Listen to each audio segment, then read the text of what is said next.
What is going on, everybody, and welcome to the final game of the NECC matchups here tonight. I know you're thinking that was a long game, but there is even going to be one more. Brought to you by Septilence and Nuclear. Excuse me. We are ready to bring you this game near 2 a.m. here on the East Coast. But this is bound to be a good one. How are you this morning, Nuclear?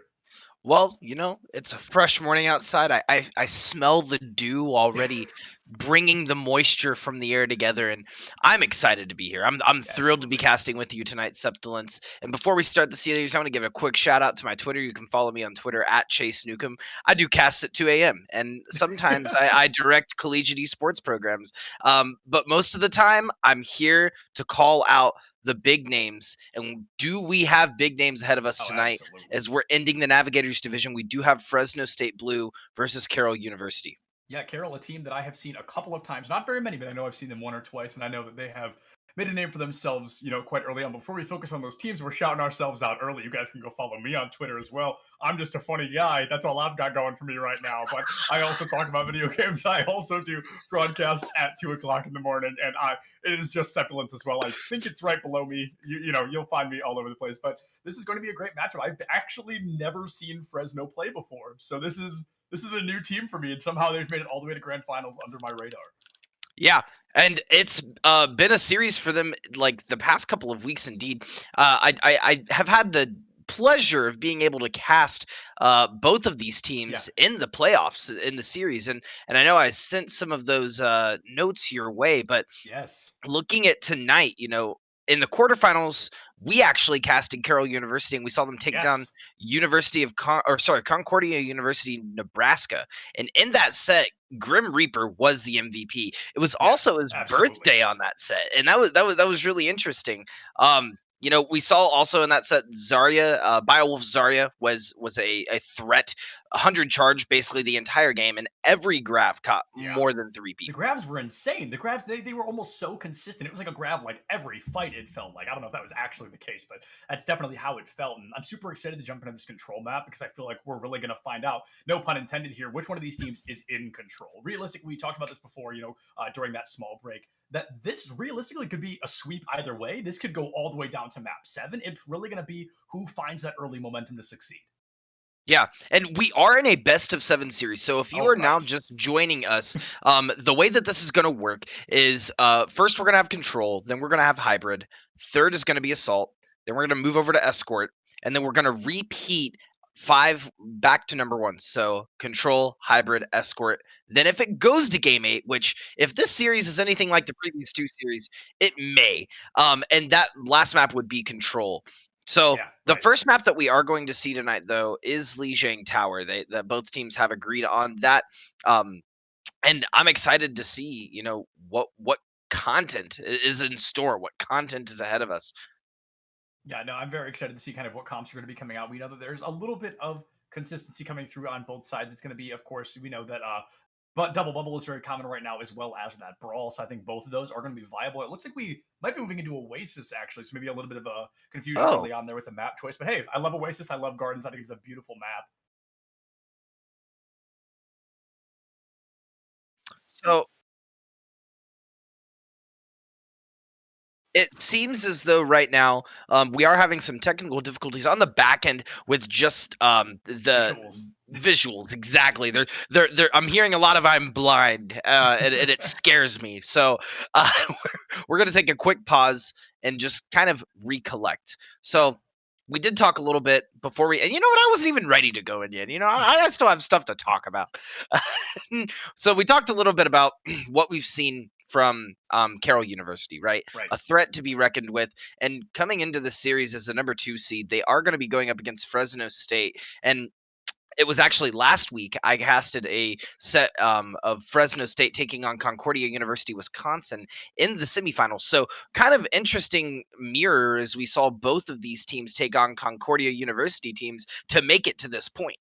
Yeah. Um, in that set, honestly, the players I'm looking for on Fresno tonight are Cherry, KCV, and Vexarath. They were Right. threats last week. Specifically Vexarath's Baptiste was an offensive and defensive character in itself. He was taking out people left and right while keeping his team alive, and it felt like every single team fight, Batfield was there. It was just Right. ready and it was Right. popped.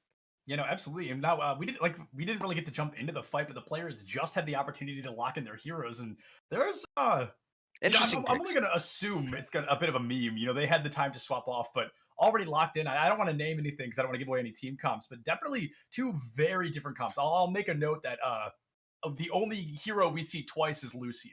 Other than that, it is 11 different heroes. Wow. Yeah, you're That's you're something. 100% right. But we're looking at some of these heroes. I'm seeing, wow, it looks like I'm actually seeing Fresno State run the comp that I kind of predicted that they would run. KCV can run a couple of different DPS. He mainly ran the Reaper and Ash in the previous maps, and both were massive threats. On the side of Carroll University, they are opting for a very interesting comp on Oasis specifically. You want to talk a little bit about that? Yeah, no, it's definitely like I said. I don't want to give anything, away of these team comps in case somebody is going to be watching. But it looks like Oh. I'm curious to see if this comes to fruition. Now, I won't name any specific heroes, but we're looking at two off supports, not two main tanks as well. It's a very unique comp, and again, they had so much time to change through that I can only assume they're probably going to be swapping there. So I think we're seeing kind of the meme lock in versus that instant lock in coming out on the side of Fresno. They kind of immediately went for what they're comfortable with, and honestly, Oasis in particular, kind of talking about control points, is I love this map type, this King of the Hill style. It is my favorite maps type in the game because it really calls for some unique team comps you don't see in a lot of other things. While Double Bubble may be the meta in, on that escort, on that hybrid, we kind of see Brawl come out on almost every map on the side of controls. Of control maps of that King of the Hill style. So I'm curious to see, is that just going to be coming through again, or are we maybe going to see some variation like we're seeing a little bit from Carroll University right out the gate? Yeah, I honestly would have to agree with you as well, Sept. I think that is a meme comp I'm looking at right now. There's no way that's what they're actually running. And if that is what they're running, then I think Twitch chat will kind of agree with me, and PogChamp is a go-to point. But you know, looking more at these teams, another thing that I really want to touch on is Fresno State's ult economy. Their ult economy and going in between their set back and forth with Concordia University, Wisconsin was top tier. Every fight, they at least had 3 ults going into those fights, and they were very meticulous on how they paired their ults together. So that kind of, oh, it sounds like they are going to try to resync. So we're going to be on standby while they're resyncing. 22, 23. Yeah, it's yep, we're good. When we're synced, I I said this earlier, but I feel like I'm in Pacific Rim every time they try to resync. I feel like I'm syncing with you, Sept. We're just like getting ready. It's nice. Yeah, I feel like I'm almost like putting on my fighting gear, right? Like I'm getting ready to line up. We're starting here on map 1. A reminder: this is a best of 7, so technically a first to 4. That is a this like I said earlier could be a very long series. This could be a 4-0. This could be a 4-3, even going all the way to that map 7. So I'm very excited to see. Do we see these meme comps come out now that we're going to be jumping out of the pause? I can say it because there is that delay on stream. Are we going to be seeing this Bastion come out on Oasis Gardens? I don't think so, but I would be stoked to see. I really would. I mean, the Bastion Torb. Come on. Choice. That's a choice. Those are characters that you can in fact pick in Overwatch Online. Absolutely. Those are certainly characters that you could choose to pick on Oasis. Now, is that a good idea? No. Absolutely not. But is that something we're going to be seeing out?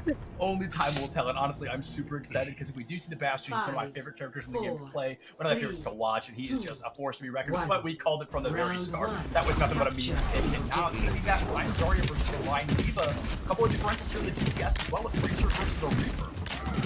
Yeah, definitely some more of a mirror than you anticipated those. We are seeing a McCree come out from either team. Cherry and Silent both running the comp. It looks like both teams are going to meet up in the middle here, trying to get a high ground advantage. Ooh, Cherry is going to pick Silent. Flower is going to be able to pick Bitter Vet.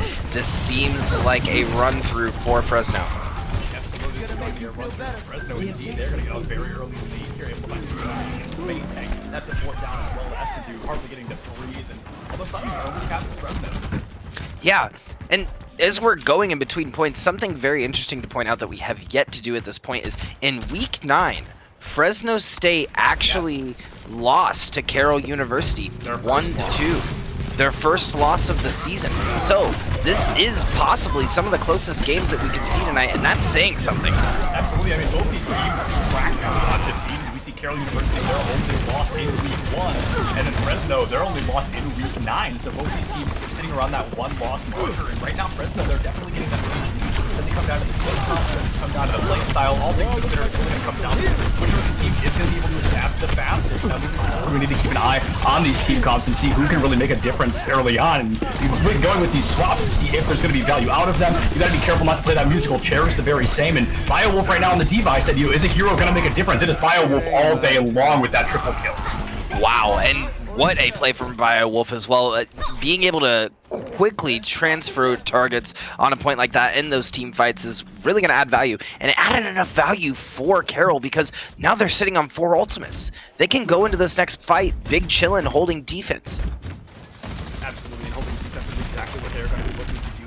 4 ultimates ready versus 4 on the opposing side as well. That KCB coming up on 75% of that lineup. And now the Pulse Bomb comes out early and able to find one, but KTM takes himself out of the process. It's even that high news coming through, trying to find any value in Flower, just barely able to keep it alive. Phenomenal immortality here, all of a sudden he's getting lined up, and already that Flower just really able to survive long enough to also be taken out in the same moment.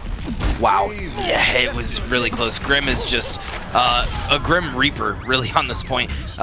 We were talking about it earlier. I mainly have seen him shine on the Reinhardt, but it's really refreshing to see him really shine through on another pick.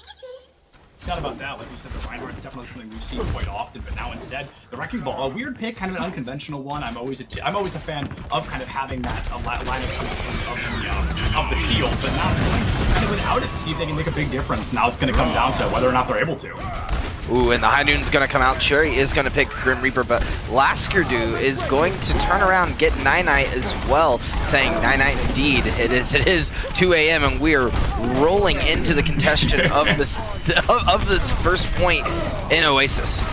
Absolutely. Now this first point in Oasis, things look so good for Fresno early on, but all of a sudden it's going to come down 50-80. So just in the blink of an eye, Fresno had a lead. Carroll with a lead of their own, and Silent trying to put Vex to sleep there in silence. Yeah, and Carroll's gonna hold that. You know, that's a Carroll hold. Septilence, this might be an OPE on the first map. I'm not sure if Fresno is gonna come back and have enough to touch here. Oh, Grim is going to get the pick on Nine-Night, which is going to be a massive stagger going into the last few seconds of this play. Oh, yeah, no, that's probably going to be all she wrote. You lost the Reaper, you lost the tank as well. That's just going to be kind of a 4v6 lineup here. Laskardu with that Am Matrix, a bit of insult to injury now, and all of a sudden things just going to be lined up here in favor. Silent goes for what I would call just a cheeky High Noon and finds 2 with it through the Am Matrix. A phenomenal turnaround early on. Cherry and Backpack going to fall. And like you said, you know, in the business, we call that a little bit of an oopsie. An oopsie daisy indeed. They are going to get 1-0 on this map, and that is going to put Carroll University in the lead. If I were to predict before this game, you know, the main shining stars of Carroll, it was mainly in the past when I saw it was the support line and the tanks, really. Laskardu and Bittervet really shining through on playing Lucio Brig around Grim Reaper's Rhine. But it's very refreshing to see Silent, you know, taking the charge and really leading that for his team. Yeah, absolutely. There was definitely a lead coming out early on there, and I'm curious to see, are these tanks going to be making a big difference, or is it going to come down to that DPS lineup that we've already seen? Silent making a huge value and huge gameplay kind of in that lineup there, but now the tanks, you know, I said, are they going to make a huge difference? Biowolf and the Diva, it's their time to shine. Yeah, and they are going to go and fight for this middle point. It looks like Fresno's going to be able to get there first, and they are going to hold point. Wow, massive pick on Grim. KCB getting the value where it's needed. Ooh, Flower sitting at 40, 50, very close, barely 50 coming back. already. Resuscitated. Yeah, just barely able to stay alive. And speaking of 50, Silent already going up over 50 on that high noon, only 25% away of having that ultimate unlock. It is not every day you see a McCree getting high noon as the first ultimate in lobby. Not at all, and Check's clock, has it only been 20 seconds? How's this man have high noon? How does Biowolf as well? Okay, never mind, Biowolf had mech. I had that was a strong battlefield though, coming out. It is gonna get charged. Grim Reaper did decide to switch back over to Reinhardt.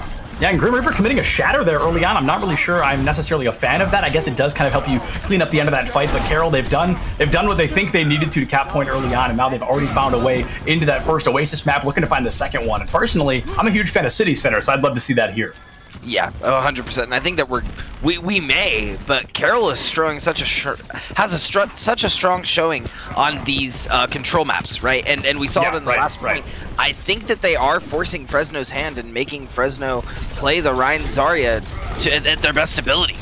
Absolutely, you need to be forcing out that Rein Zarya. You need to force this team kind of not necessarily onto their back leg, but on their max game. And now Cherry gonna get that Blizzard completely for free. Biowolf nowhere in sight. Silent finds one KTM with another. Flower is able to pick up a kill, but KTM right now just tearing through the back line of Fresno. Now Carroll, they are on fire here on Oasis. Wow, KTM v KVC or KCV. That's gonna be an accident. It's gonna get a mix-up here. Yeah, it's gonna be a bit of a mix-up for the books. But yeah, KTM, that Death Blossom took out everyone on Fresno State and really is making them regret their decisions on fighting on point like that. I thought Flowers' shield was going to be able to protect Backpack, but it looks like it wasn't enough. And the massive Bitter Vet. Bitter is the one thing he most certainly just made both KCV and Vex there as he found both of them ultimate. He finds two more! He finds Flower and Night Knight. Are you kidding me? It is Bitter Vet all day long right now. That was 4 out of 6 eliminations handed to the Lucio. Bitter Vet is a Sour Patch Kid because he was sweet at first, but ooh man, was that sour. That was a play indeed. And keeping them off point, really strategic from Bitter Vet because now they're sitting at 97. The Earth Shatters are coming out on either end. Quadruple shatter from Flower there. I don't know if it was enough to win his team to fight, but my goodness, what a shatter indeed. And honestly, these two Lucios, we saw Bitter Vet and Backpack, and I was so ready to make a joke about Backpack being the carry, but instead it is Bitter Vet coming through that quadruple boop. Guaranteed play of the game, and I'm sure we will see it here in just a moment.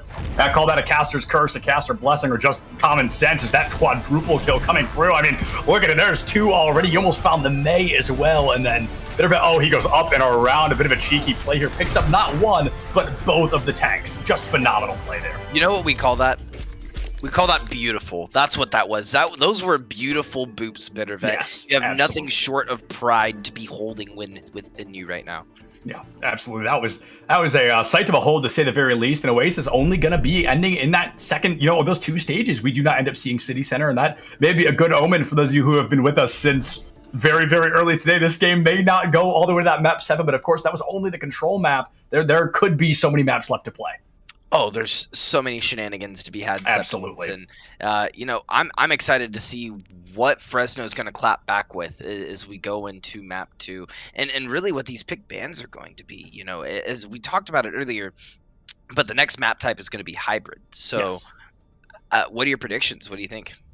So no personal preference on kind of what I expect to see from a hybrid map, but personally, I'm a fan of a couple hybrid maps, one more than the other. I'm a huge fan of King's Row personally, because as a Reinhardt player, it's a map built for the man, right? I mean, it is a map that is super fun to play, and I'm trying to think of maybe Blizzard World for some kind of long distance strategic advantage. But if anything, we saw Carroll kind of win that long distance matchup there, almost in particular due to Bitter Vet not really allowing the long distance fight to happen. But when Carroll was away, they were always finding those eliminations early on, so that may be a better pick for them. Maybe you do want to go for one of those close quarters maps like King's Row.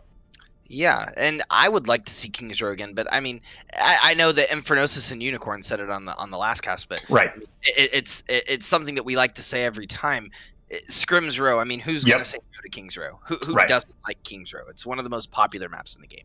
Yeah, absolutely. I would definitely love to see it as well, but I really think that Fresno's big determiner going into these other maps is going to be their ability to group up together, because Carroll is staggering them like crazy, and making a 4 or 5v6 every time.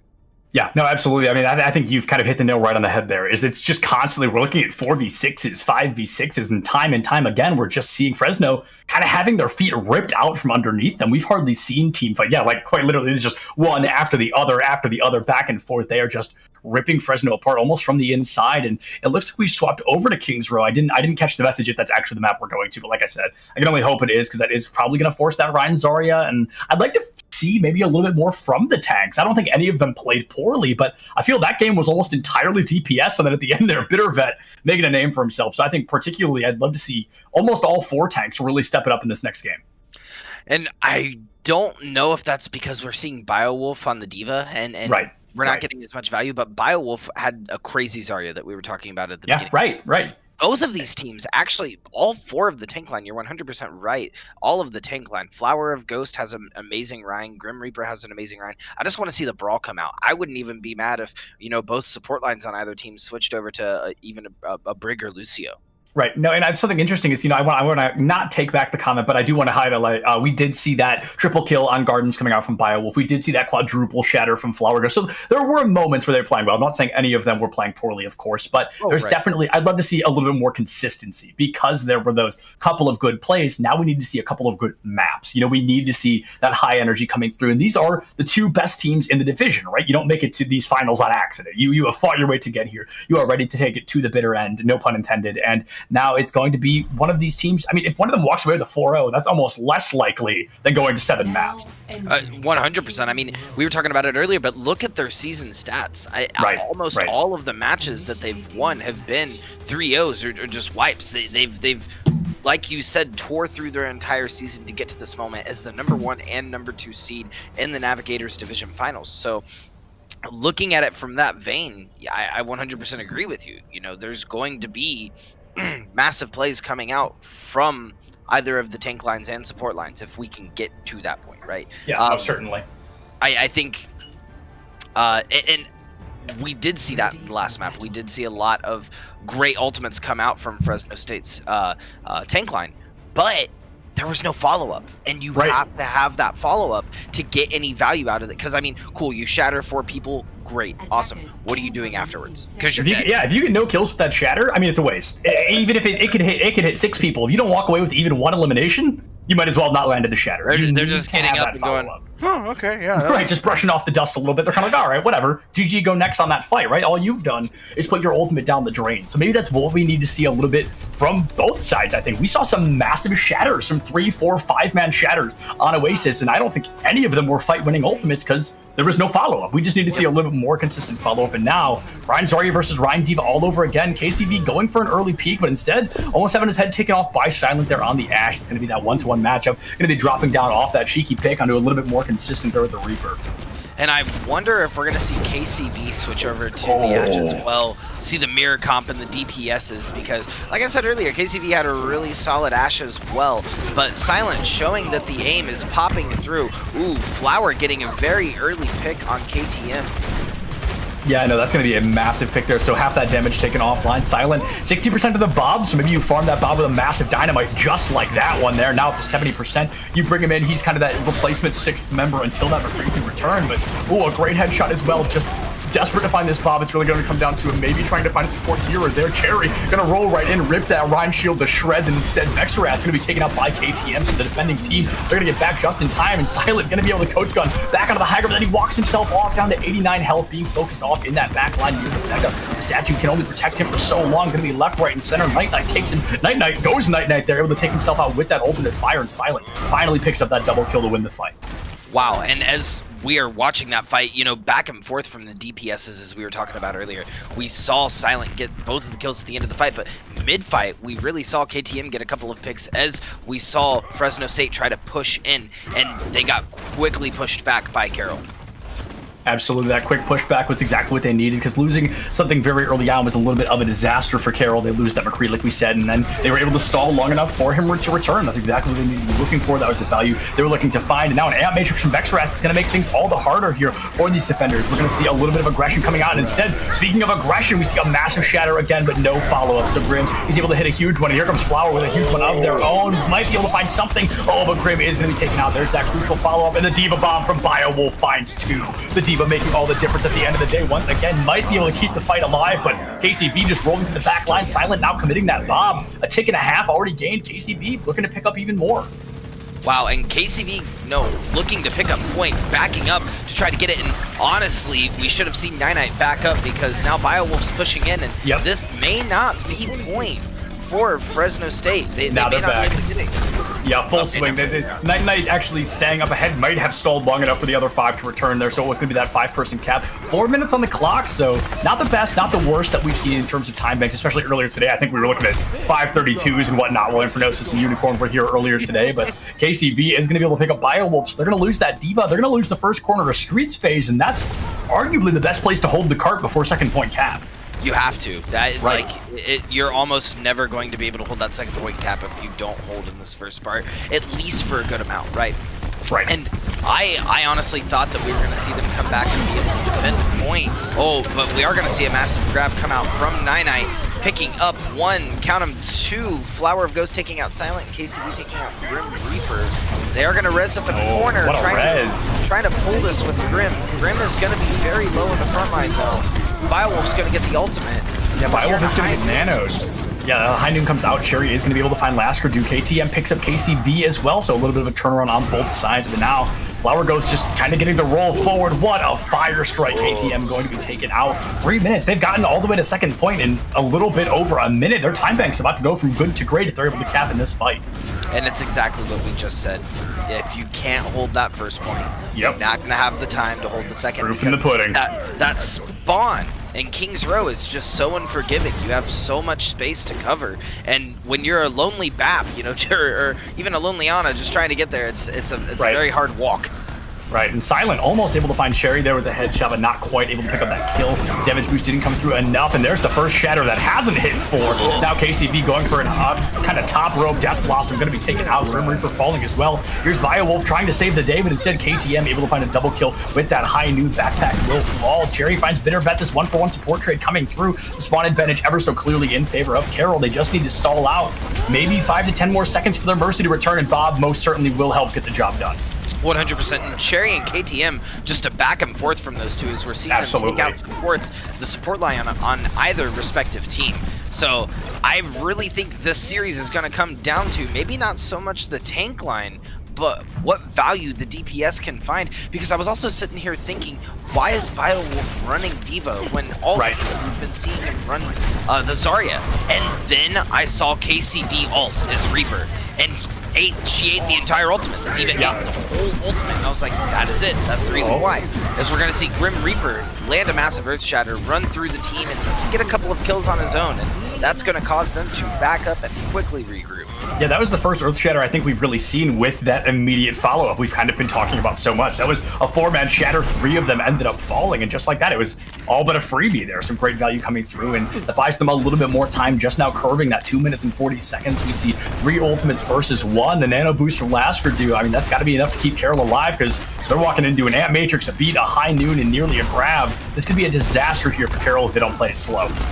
I would 100% agree with you Carroll has to hold this corner. I mean, Fresno has 2 minutes and 20 seconds on the clock. They have there a couple it is. of fights. Cherry is going to be able to pick up Silent finally as we're seeing him, try for a hot minute.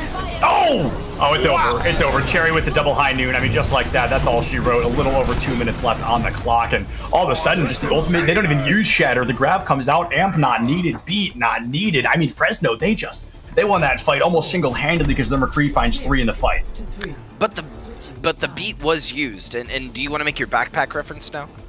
Backpack, Backpack did do a good job there, but he's got to do a little bit better than that before I can crack the joke. He's got to earn it. We need to see Backpack come out a little bit stronger before I can actually call him a carry. But I definitely agree that I made a comment at the beginning of this, right after Oasis. I said I want to see the tank step up, and by golly, did all 4 of them step up here on King's Row. Yeah, it's been an absolute slaughter fest back and forth, and we've seen it in the front line and the back line. We've seen both Rhines brawl out, both Grim Reaper and Flowers swing away, and then we turn away for a second. We see KCV, Cherry, KTM, and Silent just going at it as DPS. So as we're seeing some switches that may come out into this next point, we did see it in the last series, and it's been a pretty much a constant in the past couple of seasons. We are going to see Carroll try to run the Bastion strat with Symmetra. I so badly want to see it. I want Carroll University to bring this Bastion out. I want to see if they can get it up onto the statue, or sometimes we see them teleport onto that high ground behind the statue, which is a little bit less conventional, but sometimes, you know, less conventional is what you want. You want to catch your opponents off guard, and the double hit scan coming out on the side of Fresno State is going to give them a little bit of a run for their money, I think. So that Bastion is immediately going to be given up on Silent instead, going to go for that cheeky kill early with the Widowmaker. KTM falling back onto that reliable Reaper, and as the gates open up, the clock will tick away. 4 minutes left for these teams to make the magic happen.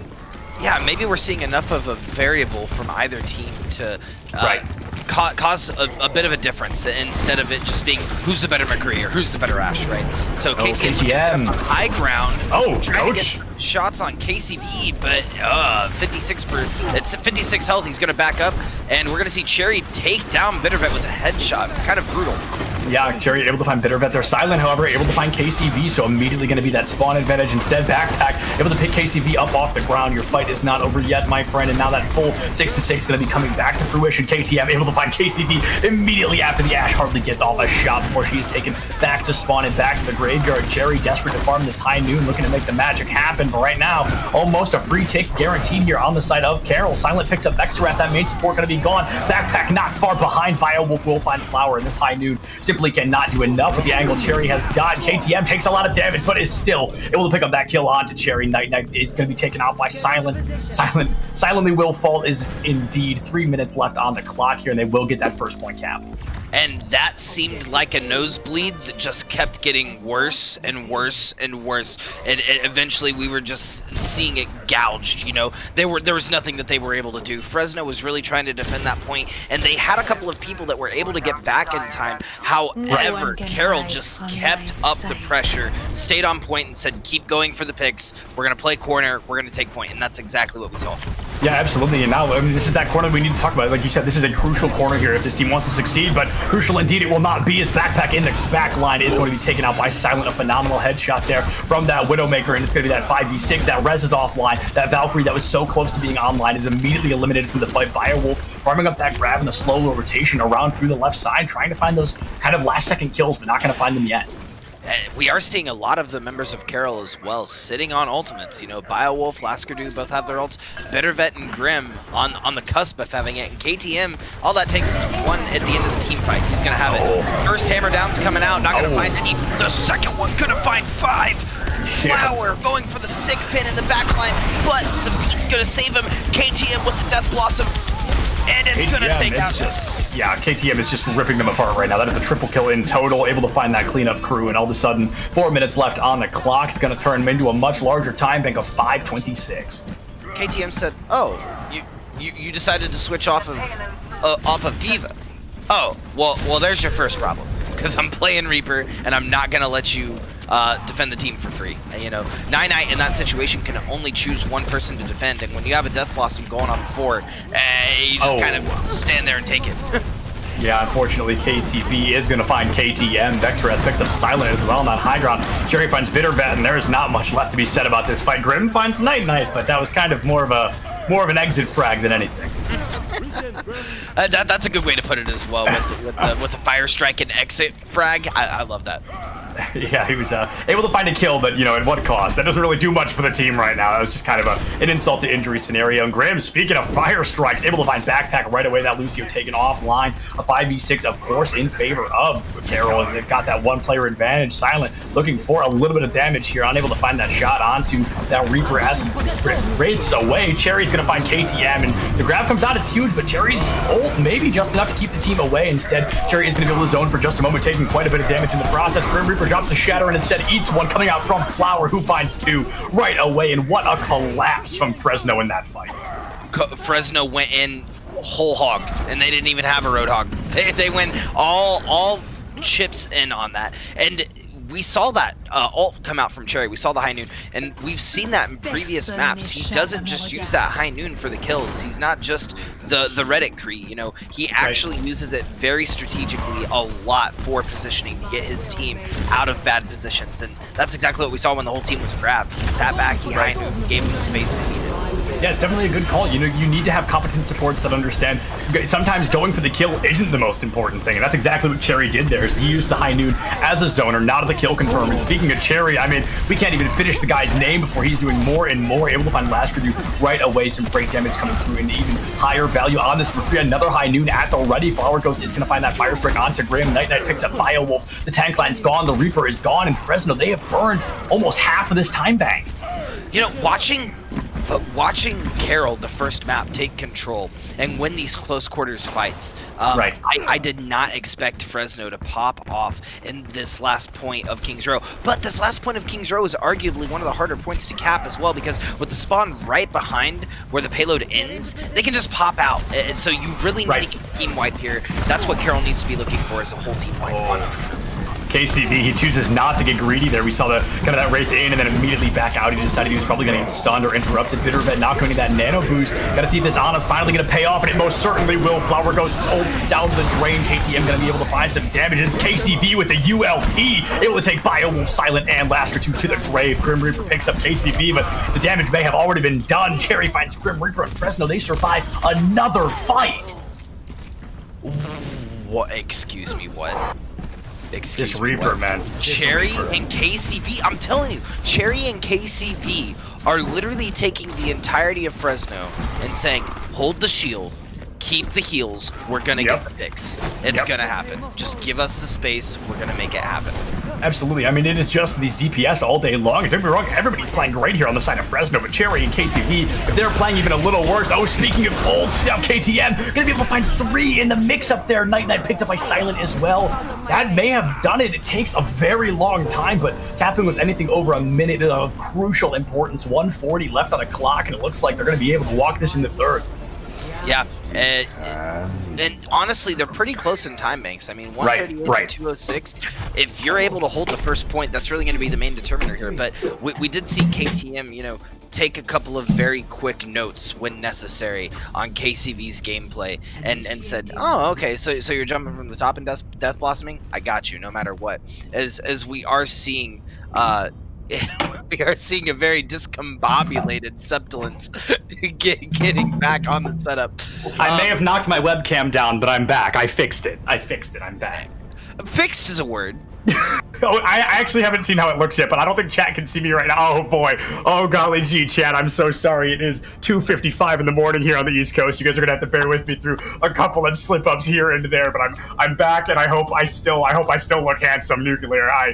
So question, were you just trying to death blossom? Was that your whole that was my impression. That was my impression of KCV so far. That's how he knocked me right off my feet. Knocked my entire webcam right off my camera. Gotcha. Okay. I just wanted to make sure. Calculated. Okay. 100% calculated. We don't do anything short of calculations here at the NECC. But looking at the second map, you know, this is kind of scaring me because they both made it all the way. That shows that the offense is coming through for both of these teams, but the hard hold defense, is it there? It's definitely kind of up in the air, and I talked about early control point. It is unlike any other map type in this game, so maybe that was just simply not Fresno's best map type. Now they're trying to take it all the way down to the wire. An early fight, Silent relying on the Widow, high risk, high reward. Gotta find these picks, but if you're not, your team's forced into a 5v6, so Silent really needs to pick up any kind of damage. Instead, we almost saw Grim Reaper, the first one to fall, just barely able to make it out with his life, and Lasker 2 on the Baptiste, I think, making a huge difference. Amplification Matrix, probably the strongest ultimate, or probably the strongest ability in the game. Strongest ultimate in the game, indeed. That'd be crazy. No, but definitely one of the strongest abilities, and it is going to get wasted as they're trying to fight on point. Not sure if we're going to be able to take this, because we are going to see KCV pick out Silent. You don't see the Widow. A charge. Yeah, that was a very risky move from Grim. If he missed that, he would have just been asking to die there, but he was able to pick up the kill onto Flare, not the kill with the damage onto Flower, and now the Amp Matrix coming out on the side of Vex is going to be able to force back the side. A triple shatter comes through, but you've got to wonder why that comes out there. You know nobody can follow up. You know nobody can push into that Amp Matrix, and KCV finds Biowolf as well, almost single-handedly just ensuring that Carroll cannot push on the first point. Yeah, it looks like Grim was really just trying to play adaptively there and try to find the chance for a shatter rather than thinking about the team's positioning behind him and being ready for the shatter. Especially with Silent getting picked, all they had was KTM at the moment. And I believe he was sitting more in the back line. We are going to see Flower try to give a shatter of his own, but it is going to get blocked. You know, it's not going to get blocked. That massive ult coming out from KCV, the Death Blossom blooming on point. Yeah, absolutely. And that Death Blossom, like you said, blooming on point. Cherry able to find Silent in 0.0% on point there. So not even, I mean, hardly gets to touch from the side of Carroll. And I made this joke earlier, Nuclear, when Unicorn and Infernosis were stuck in cast or purgatory of a 6-hour broadcast. But a draw is unfortunately likely here. I mean, not only unfortunate for these teams, but, you know, we want to see one of these teams come out victorious. We want to see one of these teams win. And to go through everything here on Kings Row just to end in a draw would be so unfortunate. I don't think it's going to. I think that Fresno is going to be able to clutch us out. I think that 2 minutes. They have 2 minutes. We did see Carroll. They weren't able to do it in 1:30, you know, but I think that I think if Cherry's able to get the picks that we've seen, and KCV's able to get in their backline, it's over.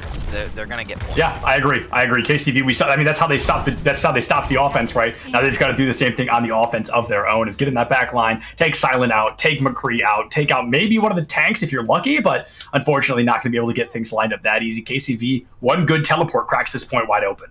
And 100%, you can tell just by watching these players that these DPS are used to playing at 2 p.m. because the shots are crisp. I love hearing the tinks, just the tinks. And Cherry was getting a couple of very sick headshots on Silence Widowmaker, like long range, and doing it well. Yeah, we saw that a few times. Like smooth like butter. But what's also going to be smooth like butter is push. Ooh, they did bait out the Maywall, and that's opted to crucial. not get put out. Yeah, that's crucial. That Maywall was kind of the saving grace, so to speak, here on the side of Carroll. And on the Fresno, they baited it perfectly. Grim already gone. The Maywall comes out, but it's going to be enough to save the day. Buys you time for the res, but now you've got to get these numbers figured out. Flower falls incredibly low, and the damage coming out on both sides needs to be, of course, that top-tier value. Still 1:30 on the clock, and who did we say at the beginning of this? KCV, the very man to find that first kill on a Silence Secure, a 5v6, and Grim does pick up one. Bio finds another. KTM finds Flower, and just when you thought that Fresno was going to be able to take it, Carroll comes back to life, and slowly but surely they stall this first attempt. Yeah, but we did see some picks come out. Notably, Nighteye took out Laskardu. So if they are able to regroup, if they can rush this, oh, never mind. Oh, the res does come out. That was a fantastic res from Bittervet, and truly might have saved this point. They do have a minute left on the clock, and Fresno is looking to strap on tires. It's kicking into gear. Yeah, we see them getting a little bit too overzealous there. The Reinhardt going to be charging right through. Fresno is able to keep their Rhine alive, but if we saw some capitalization a little bit more from the side of Carroll, they could have found that Rhine and kept themselves alive at this tie. 43 seconds left. You've got a High Noon, you've got an Ant Matrix, and what ults go better together than that? I mean, this is going to be a lot of damage very quickly, and a great wall from Silent keeps it alive. The Flower Ghost already able to find Laskardu once again. Then Ana's gone. No kills coming through with the High Noon quite yet. A grab now coming out from Biowolf, desperate to stay alive, and now a High Noon from KTM is going to be taken offline right away by Cherry. One McCree dismisses another, and Bittervet isn't get the rest through. Oh, it's KCV with the ULT all over again. He finds a triple kill, and it is this Reaper all day long. Kings Row being handed to Fresno. Wow, I honestly did not think Fresno was going to take it until KCV came in the backline and ulted. It was so back and forth. I thought it was a draw. I thought it was going to be a draw too. I thought they were going to be able to clear them off just in time to be able to hold, but Carroll just not really sure how to deal with the cherry on top of the sundae that is Fresno State right in front of them. Right, yeah, no, that was, golly gee, that was, that got a little bit unnerving there, excuse me. Now it's going to be kind of a little bit of value coming out. I believe it's tied up 1-1. Yep, it is now tied up 1-1. Carroll winning the first map on Control, and Fresno winning Kings Row. So, whoa, okay, hold on. KCV, 14 Death Blossom kills, only 5 Death Blossoms. I just want to point that out. I had the card in front of me. That is a sight to behold. Massive. It's huge. Yeah. I'm telling you, the DPS line from Fresno State does not mess around, and they are here to play. They're here to win. They want this bad. And it's not like, we keep saying this, and I cannot stress this enough. Both teams are playing out of their minds right now. No doubt. Silent and KTM are doing amazing. It sounds to me like we're gonna quickly run over to the panel. It sounds like here very, very soon we're gonna run over to the panel. But as I was saying, all of the DPS line just really popping through, and the tank lines are really what's determining these fights. Whenever the Rhine goes down, the other Rhine is shattering every time.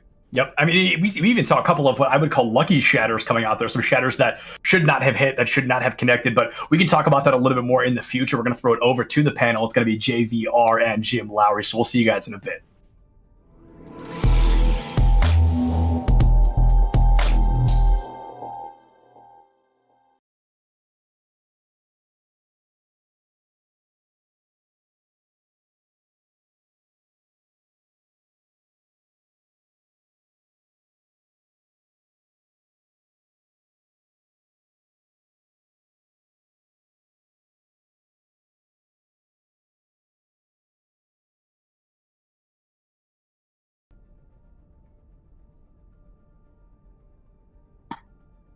And there we have the first two maps here of match number 4. I would say this evening, but it's now this morning.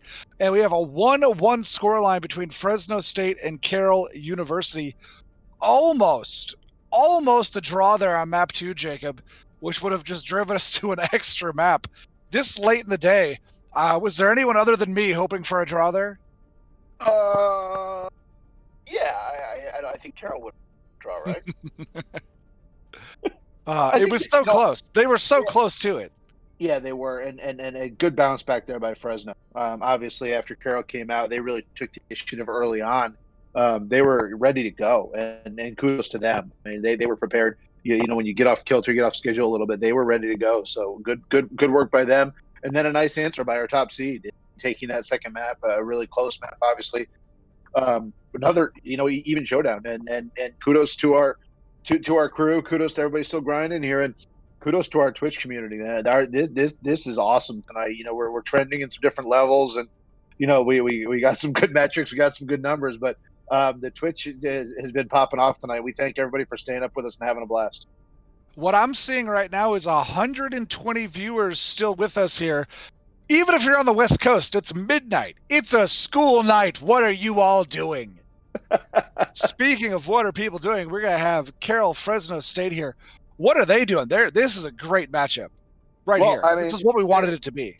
It's amazing, right? I mean, every single one of these championships has basically been a classic. I mean, even the ones that have been one-sided by and large have been really competitive. I mean, you go back to games that we've had that were 4-1 or 3-1 or 3-0 or something like that. They've all been extremely competitive, and there hasn't been any roll fests really since probably some of our Rocket League championships, which seemed like they were about a month ago at this point.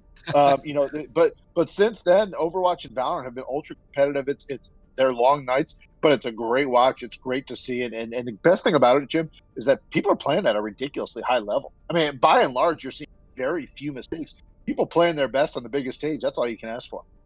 Wait, Jacob, are you telling me the Rocket League finals weren't a month ago? I don't think so. Well, is it May yet? No, not quite. It's not quite. Not quite. We're close. We're close. This weekend. Mr. Producer, how much longer we got? 2 minutes. Oh my God. 2 minutes. Jacob, what are you drinking? Coffee. Sure. I brewed a likely story. Jim, a likely story. Jim, it is 3 o'clock where I live. You live in the Central. We've established this. It's 2 o'clock where you live. I have usually been asleep for about 5 hours by now. The staff laughs at me because I am out at like 10 o'clock, and then I wake up to like 200 Discord messages. And I'm bothering them. I'm going after them. I'm sending them message at 7 o'clock in the morning, and I know they're not going to see it for 5 hours. That's how we work. This is crazy. It's hey, but we're all pulling the boat together, right? We got to row the boat. We're all in this boat. Awesome. We're all in the boat together. I still don't believe that's coffee. Twitch chat, go ahead and throw down what you think we got in Jacob's cup there. It's definitely not Folgers. It's definitely not Folgers. The best part of waking up is whatever Jacob's got in his cup. That's for sure. So, no, but shout out to everybody tonight. Everybody's been great. Infernosis and Unicorn, I think, were on the air doing casting for about 12 days. About 12 days, according to my producer. And the two of them, they had to get doubles standing in for map 3 of match number 2. They both went out and took a smoke break. Their doubles did a great job as well. You couldn't even tell. The voice doubles for Infernosis and Unicorn are tremendous. And then tonight, we got Septilins and we got Nuclear. By the way, kudos to Chase. Bring in the energy. He's the best. That guy. I love watching him. I mean, he's got more energy. It's 2:00 in the morning where he is. He's got more energy. It's like he just woke up. God bless him. I tell you what, Jacob, he is the second best esports coach in the state of Iowa. That's a fact right there. That's an absolute fact. And you can ask him who the best one is. He'll know the answer. Alrighty. But no, so we're I didn't even hear what Caleb said. We're having a good time here. I think he said I could throw it back to them in the casting booth. Use words, Caleb, not guttural noises. Yes. He's saying yes. I got Fresno in the third match. You got Fresno, Jake? Okay, that's cool because I'm gonna take Carroll, but I'm not gonna take them till the very end. I got Carroll winning this in 7, and we're gonna be here till 5 a.m. again. Perfect. I love it. All right, we're going back. Map number 3 coming up right now.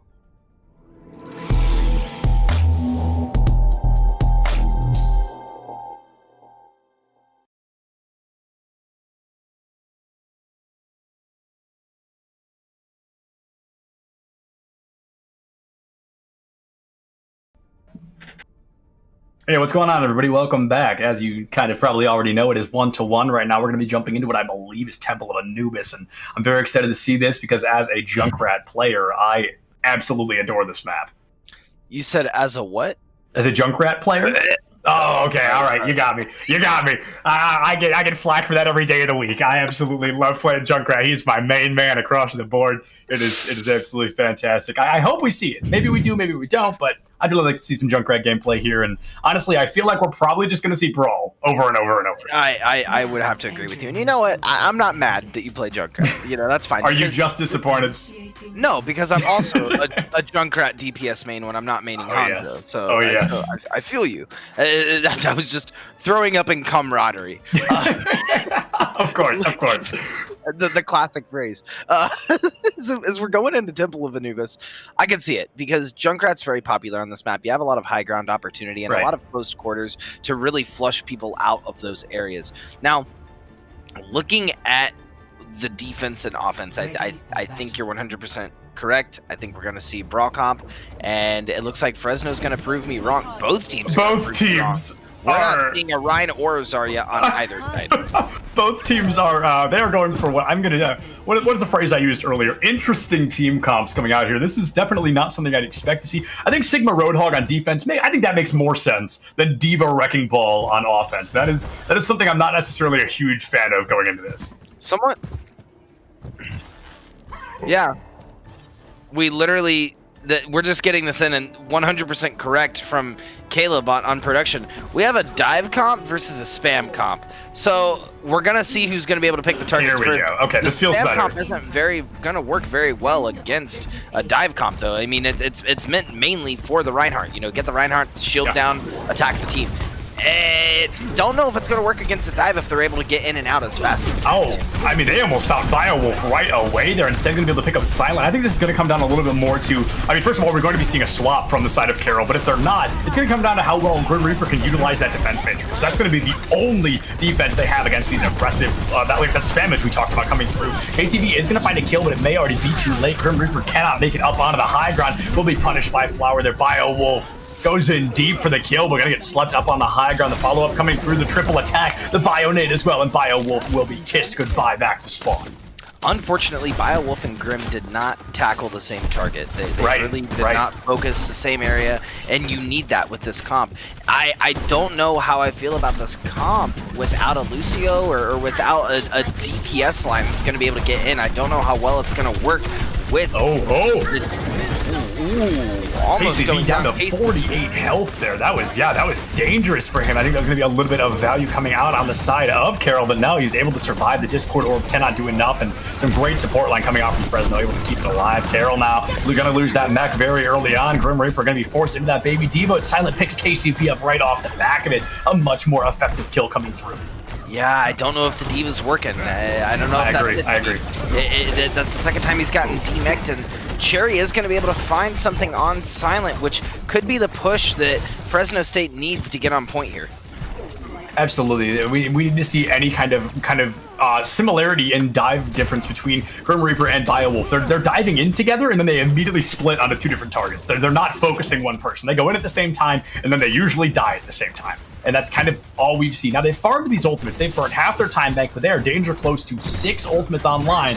Well, the problem is when you play like this, you're about to be pushing into 6 ultimates as well. Both teams, and that means we're about to have a lot to talk about. Grim Reaper looking to get something on point, and he is going to take out 9-9. Time to go to bed. It's time.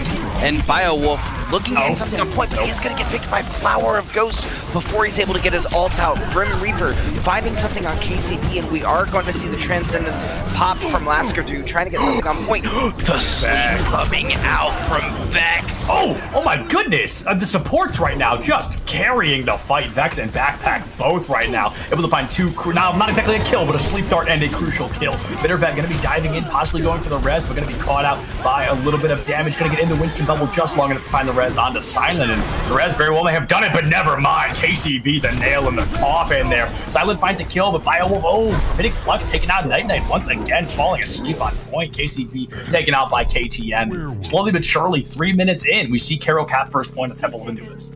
Battle of the Ks, and KTM is showing that he's not here to lie over. He's here to prove that he is the true K acronym here at the NECC, and we're gonna see we're gonna see him push on to the second point. They're gonna take that first point with only a couple minutes left, and we're now gonna see 3 minutes and 40 seconds on the shot clock. Yeah, it's going to be 3 minutes and 40 seconds. That is enough time to get some business done, but you've got 1 ultimate to work with, going to be that Valkyrie, the D.Va Bomb online for Grim Reaper, just seconds away. And it looks like B full committing in to find it, now only at 96. Beowulf and KTM almost paying the price of their lives, but Bittervet going to be the first to fall. KTM not far behind. Vexwrath on a Zenyatta of their own. Those Discord orbs, they hit a lot harder than a lot of people give them credit for. Yep, and I'm telling you, it's like I've been saying since the beginning of the set. The support line from Fresno State does not mess around. Vexwrath and Backpack both getting the picks that we're seeing on Temple of Anubis. It took them 2 maps to really kick into gear, but here they are, and they're coming out swinging.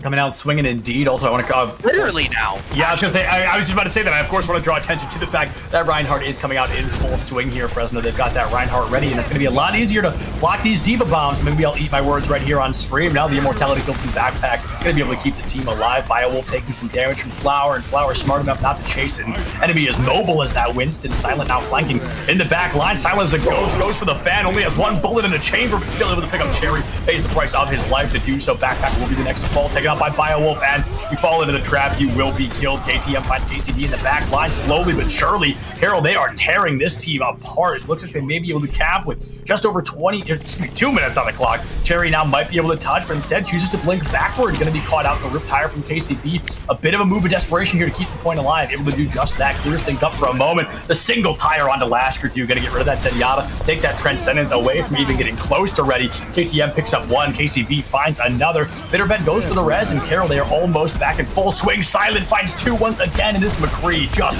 making a world of difference in this elongated fight. KTM now looking for 2 of his own, able to find it. Grim Reaper finds Backpack, 1:49 on the clock, and Carroll, they've capped both points of the Anubis. And that was all of their ults, and I hope that you took a breath. I don't think I did. If I stop talking, I may fall asleep. It is 3:15 in the morning. Just kept going and kept going and kept going and kept going. And I was like, and just, famous for my run-on sentences. Let me tell you what.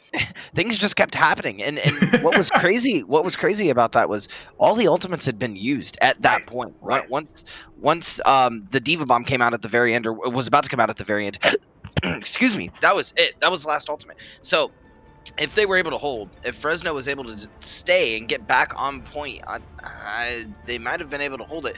But it was 5 ultimates v 5 ultimates in that last fight, and it is a matter of how much effectiveness and value you can get off of those ultimates that are really going to determine whether or not you're going to be able to take the point. And now, flopping sides, switching it up a little bit, we are going to see Flower of Ghost switch over to the Wrecking Ball. Nine-Night's going to switch over to the Sigma. It's what they started on the last map, and it looks like they're going to try it on attack.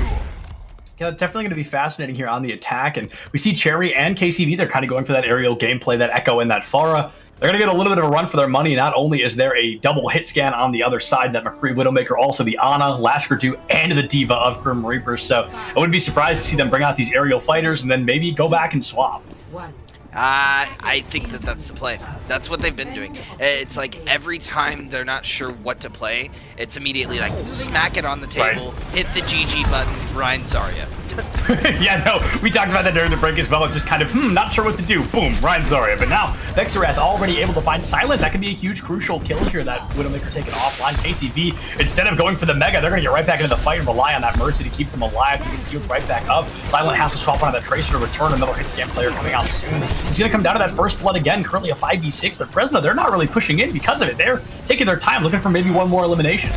Yeah, and having Silent now off of the Widowmaker, that's going to allow KCB to flex his wings and fly high. So looking to take point. Nine is going to take out KTM, and Biowolf is going to return the favor on Nine. Yeah, absolutely. A 2-for-2 trade coming through. KCB finds Laskerdu at the very kind of brink of the fight, and slowly but surely Fresno's getting the numbers. They just need to keep themselves, and in particular this Pharah, alive, because she is making a huge difference in the mix-up. Biowolf finds Backpack, and all of a sudden keeping that Pharah alive becomes so much harder. Silent with the melee kill onto KCB. There's some great value coming out, and all of a sudden, slowly but surely, Fresno will fall. A fight that looked so convincing for them just ripped away.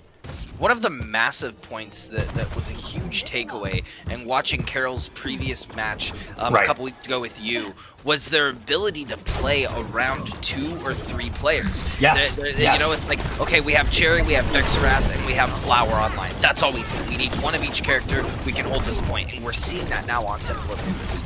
Yeah, absolutely. That's exactly what we're going to be seeing on Temple of Anubis here. That's exactly what they're going to be looking for moving forward, is who's able to play on those individual players, who can we keep alive. KTM just going to be able to find that KCB bullied in the air. There's some great push coming out from Grim Reaper, able to force that Pharah right into the line of fire. A lot of ultimates on the side of Carroll that they really don't have to use. They're winning these fights so convincingly. Oh, and yeah, Carroll... 100%. I mean, Carroll is getting a leg and taking a mile every time. As soon as they get a pick, their dive pushes into the back line. And it's like half the team's dead, and they make the rest of the team stagger. And it's a convincing performance, as now we're seeing with a minute and 45 left on the clock, Fresno State's switching up their comp. And look at those ult charges, 5-3, 5-5. Yeah. And then you look over at Carroll, and they have 4 ults online. Yeah, 4 crucial ults as well. They've got the Nano, the Primal, the Bomb, and the Zenyatta coming through here. That is going to be a bit of a disaster. However, Vex with that Transcendence, able to find a kill right away on the last bit. The Nano boost did make its way out, and Grim Reaper picks up backpack of support down on both sides. Carroll now going to be committing that Biowolf's ultimate coming through, and all of a sudden it's going to be Biowolf right back in the swing of things. That Primal Rage does not get lined up in time. It's still Grim Reaper just making all the difference. These two taking turns on the Diva, just ripping team fights apart. 100%. We just saw Biowolf dive Vex as he was a sitting duck on Zenyatta, not able to do much against a Winston. And that's where KCB can find the value in turning around and, you know, saving the support. But Vex, we're going to see him play BAP now, and his BAP is so late because he's got the aim. That could be huge. Like you said, he's got the aim. He can be that 3rd DPS if needed. And Grim Reaper's Bomb only going to be able to find Vexarath's immortality field. Biowolf will fall to that Fire Strike coming out from Flower and Night. I mean, you're not going to be getting this grab anytime soon. You've only got 30 seconds left on the clock. You're going to have to find some serious damage, but they might not even need the grab, as Fresno is able to find 2 in the lineup. Both Silent and Grim Reaper fall slowly but surely. Looks like they may have been able to do this. It looks like Carroll's gonna back up, so I think you're right. You know, Fresno's just gonna set up shop, post a tent, and say, "This is our point. Time to move on to the next campsite." Oh, and now capping with more time.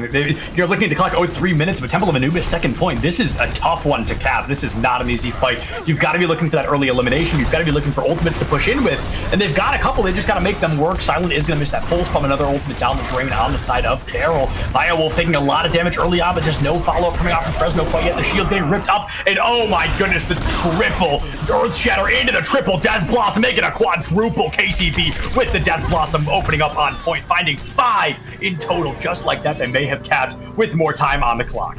Just when we thought Flower was just laying blank seeds. We saw the death blossom from underneath, and KCB capitalized on the situation, but Carroll is not going to give up without a fight, and we are going to see the Transcendence pop out on point. We're going to see the beat in return, and High Noons coming out from either side from KTM and Cherry. Who are they going to find? Yeah, only able to find Night there, and I got to point this out, KCB already 80% to another Death Blossom. Doesn't even need it, but Mike, that is incredible. I mean, we see them cap 2 minutes and 11 seconds. They have a little bit more time on the clock than Carroll, but he almost had another Death Blossom. He was 20% away from another one in what could have only been 25 seconds. It was a very short amount of time. He stayed on it. It was like he got the Death Blossom, he stayed in the back line, and he kept bullying the tanks as they were trying to come back to point, and whoever was That's there. what Reaper's all about. Yeah, that's what you have to do as Reaper. That's how you find your value. And I am surprised. I got to touch on that again. Flower of Ghost. Yes. Hitting that massive shatter and hitting 4 and then dying immediately. And I'm watching like, that's a failed push. KCV coming out of nowhere from downtown even, the Death Blossom coming through and finding 5 really secured and clutched that point for Carroll University, or sorry, Fresno State University. Yeah, KCB, I mean, his Uber pulled up at the right time. He just got there from downtown at the best possible moment. Sorry, for Fresno State. That was for Fresno State. Getting swapped around. We're switching a lot of colors, and it's like... Hey, #1 perk of being colorblind. Does not matter what the colors are for the series. I'm just going off of names. Right. So, almost 2 minutes on the bank for both teams. It's going to come down to the defense. It's going to come down to the points, and I think it may come down to first point.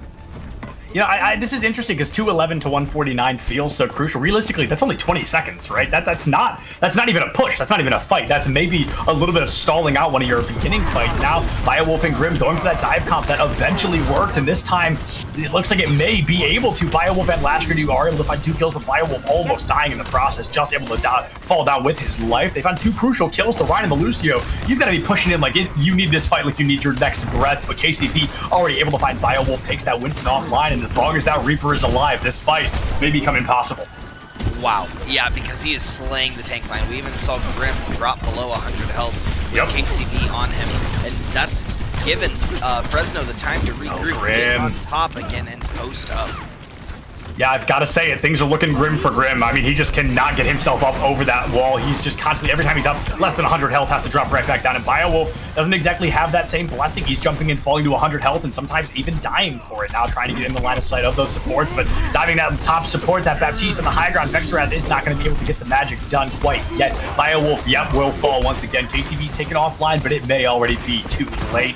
That Reaper has fallen, but you're missing your Winston now. Vexarath taken out as well. Silent, desperately trying to keep the team alive. 30 seconds left. I mean, they need to win this fight. They either need to die and get out right now, or they've got to win this one. They are out of time. Cherry desperate to find a kill, able to find Bitter Vet slowly but surely. I mean, it's desperate to make this happen. Vexarath walking back from spawn. Cherry finds 2. Grim finds Backpack, and it's going to have a lot of ultimates online for Carroll, but the respawn's just coming through for Fresno. This has to be that now or never moment. KCB returns to the fight. Laskerdu says not today, and it looks like they may have done it, able to cap first point in overtime.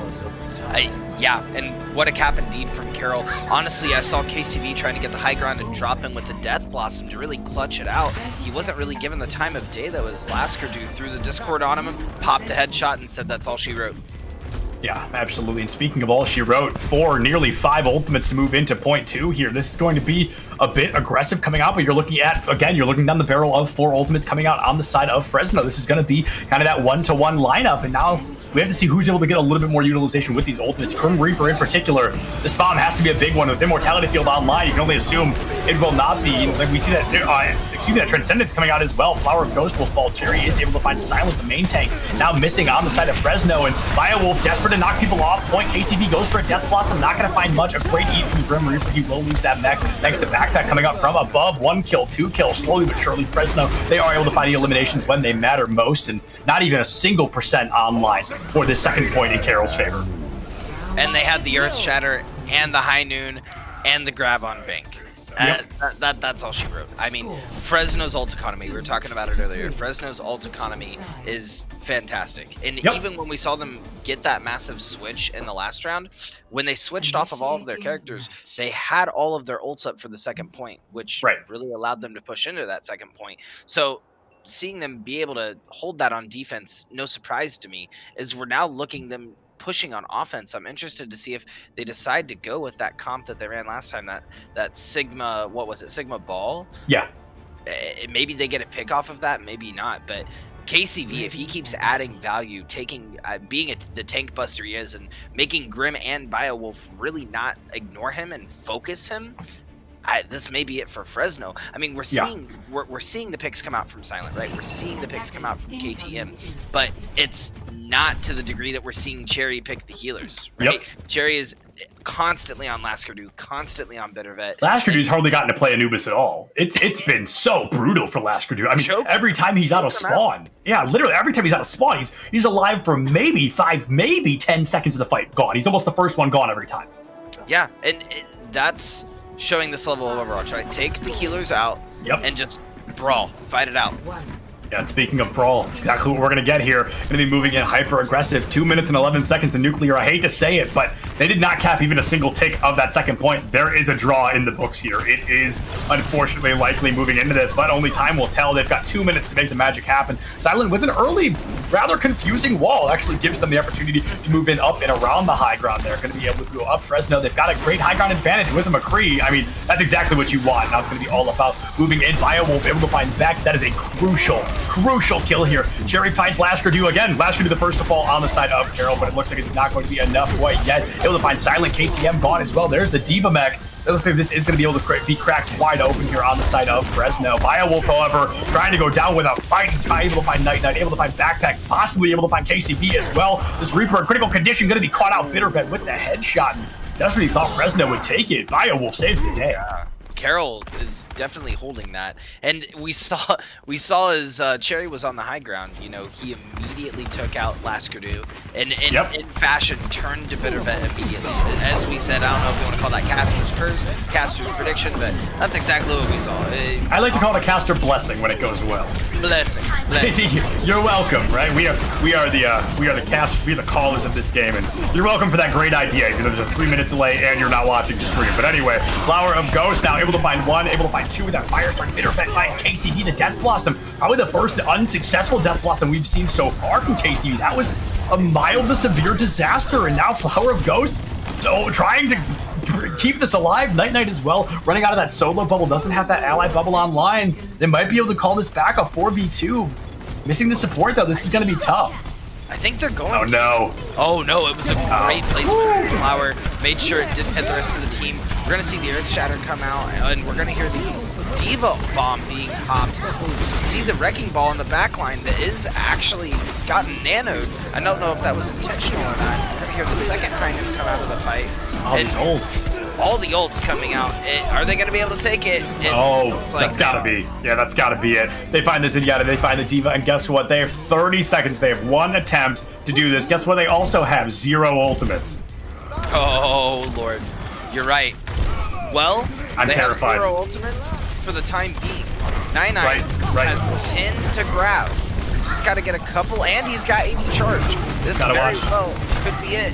Yeah, they've got to watch. Oh, that's crucial. That's massive. The grab comes out. There's no easy sight. They go for the solo grab on the Lucio and KCP. Able to find that double kill. Grim losing that mech as well. And just when I thought a draw was going to be on the table, Laskardu, the sleep. KCP finally gets his comeuppance, but not quite enough. Laskardu not able to do it. And my goodness, my friends, there is not a draw so far. Fresno able to pick up their second point. They only need 2 more to win the series. Yeah, and Fresno taking that second point convincingly. Like I said, I didn't have a question in my mind because the ult economy from this team is just top tier. That's what they needed. They knew going into this point they had to count on the grab. This is Death Blossom we saw earlier. Incredible. They clutched out the point the first time around. Oh, actually, technical 6K there. So gets the assist onto Night. So not a complete 6K, but wow. 18,633 damage done by KCV. 31% of what the team had to offer. This Reaper, I mean, every map we play, it's getting better, right? Do you feel that as well, that exponential growth? Yeah, talking about Reaper, though, Grim Reaper, 42 elims, 72% kill participation. And we were seeing him struggle against the Reaper. So imagine if KCV is pressured enough by Bittervet's Zen, he's getting enough headshots, getting enough picks, getting those reads, and he has to switch off Reaper. You know, what does that mechanic look like? Does that mean that we're gonna see a very kind of unchained Grim Reaper, not needing to focus on KCV's Reaper, actual Reaper? Yeah, I think maybe a Brigitte. That's not going to be your most reliable option. You need a steady Brig, somebody that knows how to play it. So kind of just, play Brig to counter them. If you're not comfortable on it, that's not going to work. But if you have that pocket Brigitte, that's going to be huge here. Not only do you interrupt those Death Blossoms, but you can constantly just whip shot him away from the back line. You can maybe keep your supports alive a little bit longer, because so far we have not seen the supports necessarily living very long on the side of Carroll. Laskerdu in particular, I said it already, nothing against Laskerdu. I don't think they're doing anything wrong. It's that KCV is doing everything right. Cherry as well. Every time that Ana shows her face, gone. Back to spawn.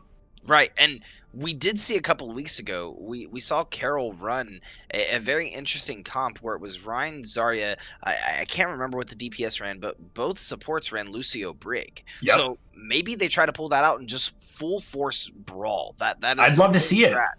I'd love to see it. I think that would be genius. Kind of like you said, that full sprawl, kind of that goats, if you will, kind of the closest you can get now in that 2-2-2 of having that Brig, Lucio, Ryan, Zarya as well. And, all you need is that Diva to call it a day. But Rialto coming up, one of my personal favorite maps, almost entirely because of the aesthetic. I think probably the prettiest map in the game. I think a lot of them are beautiful, but Rialto in particular holds a special place in my heart due to the beauty. And something in particular here is Rialto has a lot of opportunities for environmental kills, and Bitter Vet, something tells me he is itching to get some more. Oh, I know he's itching to get some more. Bittervet has, since the first map when we saw him get a quad on Oasis, right.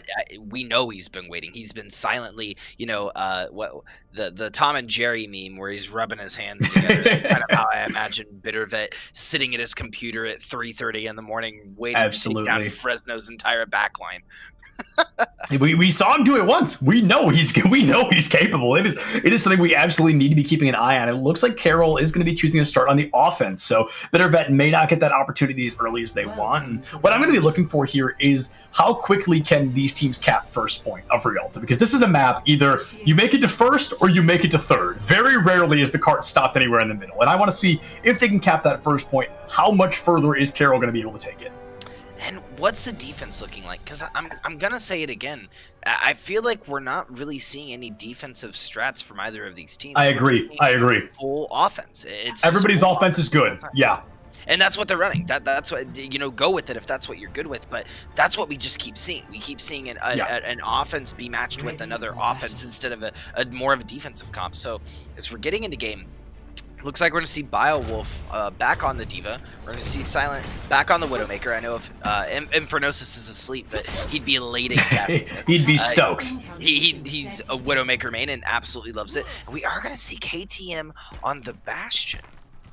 Yeah, no, I'm hoping it's real. I'm hoping it's true. They are still in spawn. There's time for KTM to turn this around, but my goodness, do I hope this is going to be a Bastion strat coming out on Rialto. Honestly, not the worst map to do it. I don't think the comp makes a whole lot of sense, but I mean, the pirate ship, it is a classic we see on these escort maps, and of course, like I said, unfortunately, probably not going to be seeing it with that team comp. Instead, going for that double sniper, double hit scan scenario. Going to be KCV versus KTM all over again. These acronyms just going toe to toe, and we got that hysterical Widowmaker glitch there on Silent where he's ADS, but it doesn't quite lock in for the spectator. Slowly but surely, I mean, I feel Silent has, honestly, no offense to Silent, not had the best game on this Widowmaker so far, so we need to see some great eliminations coming through, and now he's already had a couple of opportunities and not been able to find them.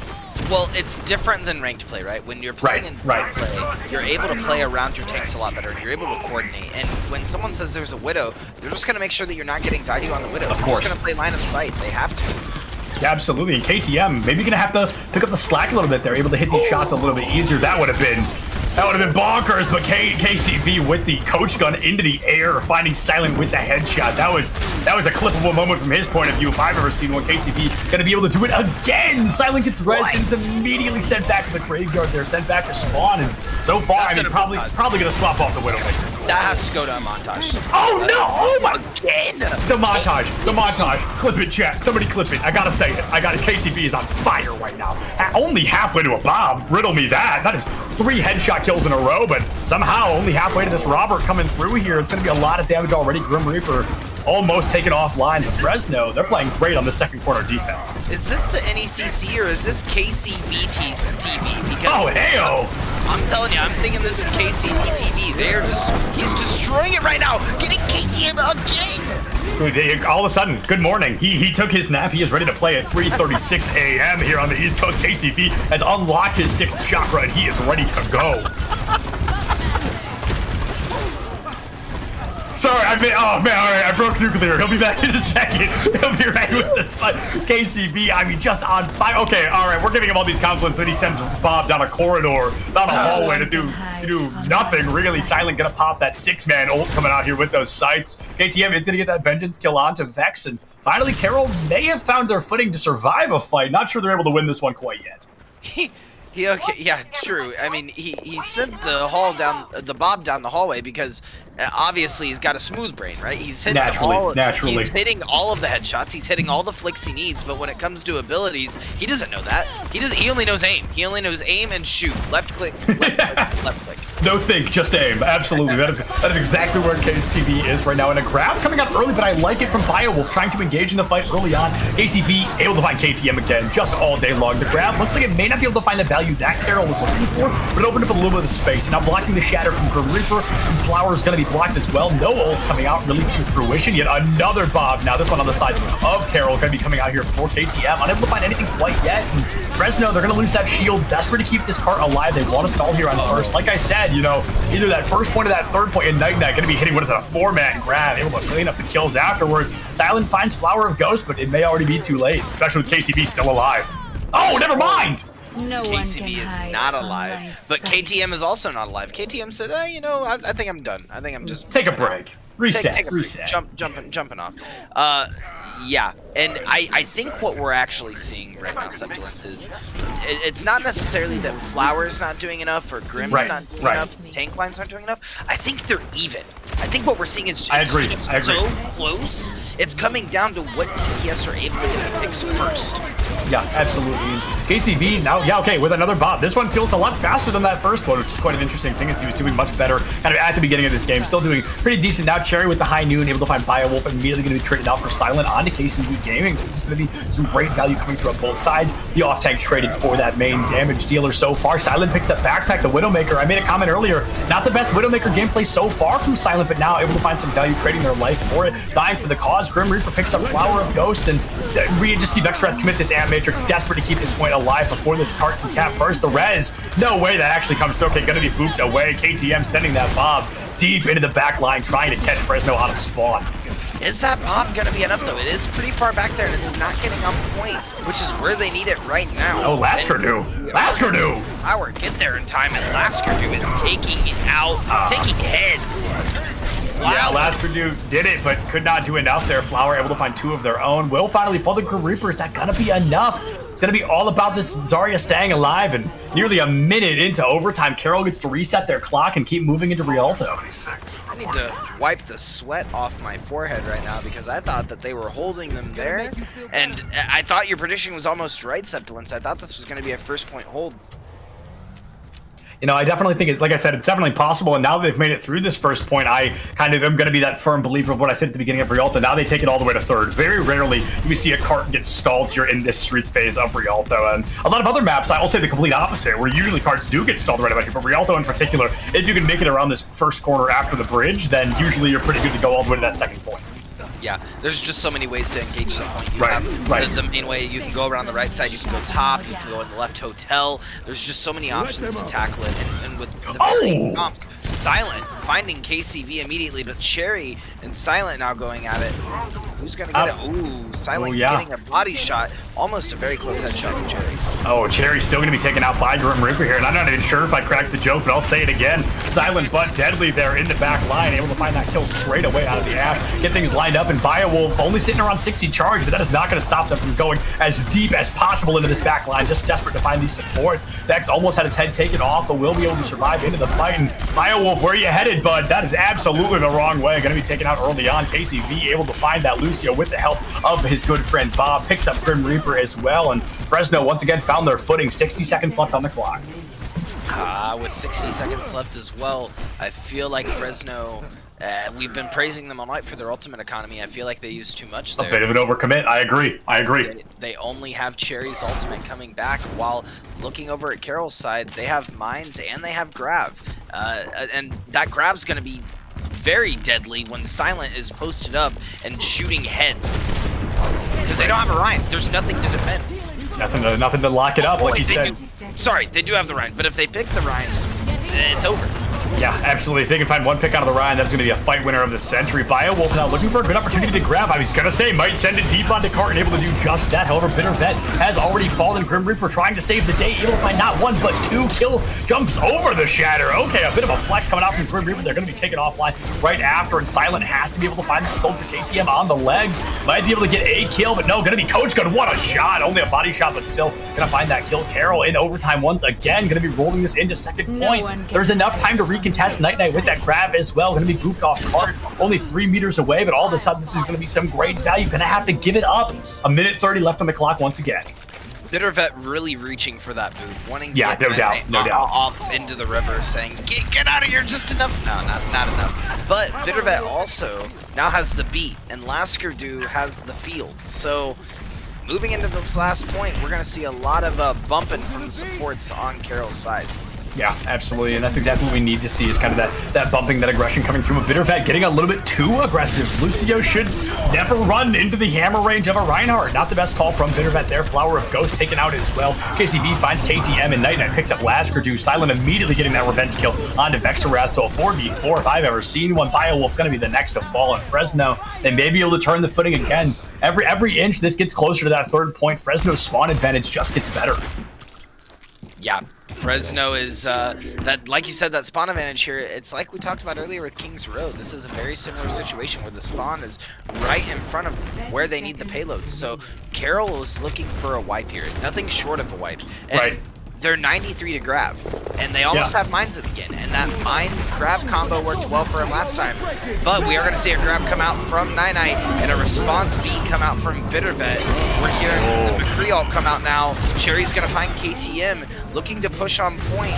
10 seconds left, and it's looking unsure for Carroll's future here on. Yeah, it most certainly is. This is both teams have used a lot of ultimates, and it really hasn't even gone either way quite yet. It looks like it's going to be a bit of a fair 3v3. Silent on the Widowmaker, just a bad time to be on the Widowmaker. You need to be hitting every single headshot available, and Silent has not been able to do that quite yet. So Carroll now a Shatter coming out, able to find two, but Flower of Ghost immediately pays the price of their life. KCV going to be on that Reaper, dives into the back line. Death Blossom available. We've seen the damage that Death Blossom can do. Are they going to be able to do it again? And most certainly they are. KCV finds one, finds two, looking for three, and able to do just that. Picks up KTM, and just like that, Fresno, thanks to the help of their wonderful, friendly neighborhood Reaper, they rip Carroll apart and stall it right before that third point cap. Hello again, and welcome back to the NECC, aka KCVT TV, and we're here proud to present to you the Reaper of the Century. Yeah, I mean, I would love to make a joke here, like KCV is good, and then say no cap, because he's the reason they didn't cap. That feels like a low-hanging fruit, so I'm gonna give it up. I'm gonna choose to acknowledge it, but not quite crack the joke. So now I'm very curious to see if Fresno is gonna be able to respond with that same level of aggression. Their defense was super strong several times, but they lost one player, they lost one fight, they used one ultimate wrong, and they lost so many fights because of these micro mistakes.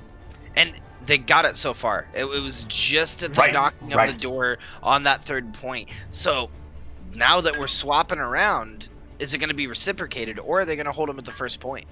Yeah, no, this is going to be fascinating because we've seen both these teams really shine so far. This has been a great opportunity. Of course, the score is going to be 2-1, but I see an opportunity to make this 2-2. There is a way to tie things up here.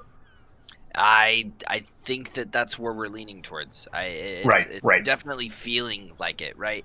And it's actually looking like we're going to see a couple of changes. Cherry's going to switch over to the Tracer. It's going to be an interesting choice, but I think one that works out really well. Tracer can utilize that high ground a lot in this beginning phase. Toward the bridge, she kind of loses that a little bit, but she can get into that building and maybe get a little bit of damage here or there. It's going to be that Ryan Zarya versus Ryan Zarya. The McCree is no longer on both sides. I feel as though it's the assumption that Silent is going to be running Widowmaker, though, and Silent's not running Widowmaker anymore. So I wonder if Cherry's going to continue to run the Tracer here, or make the swap.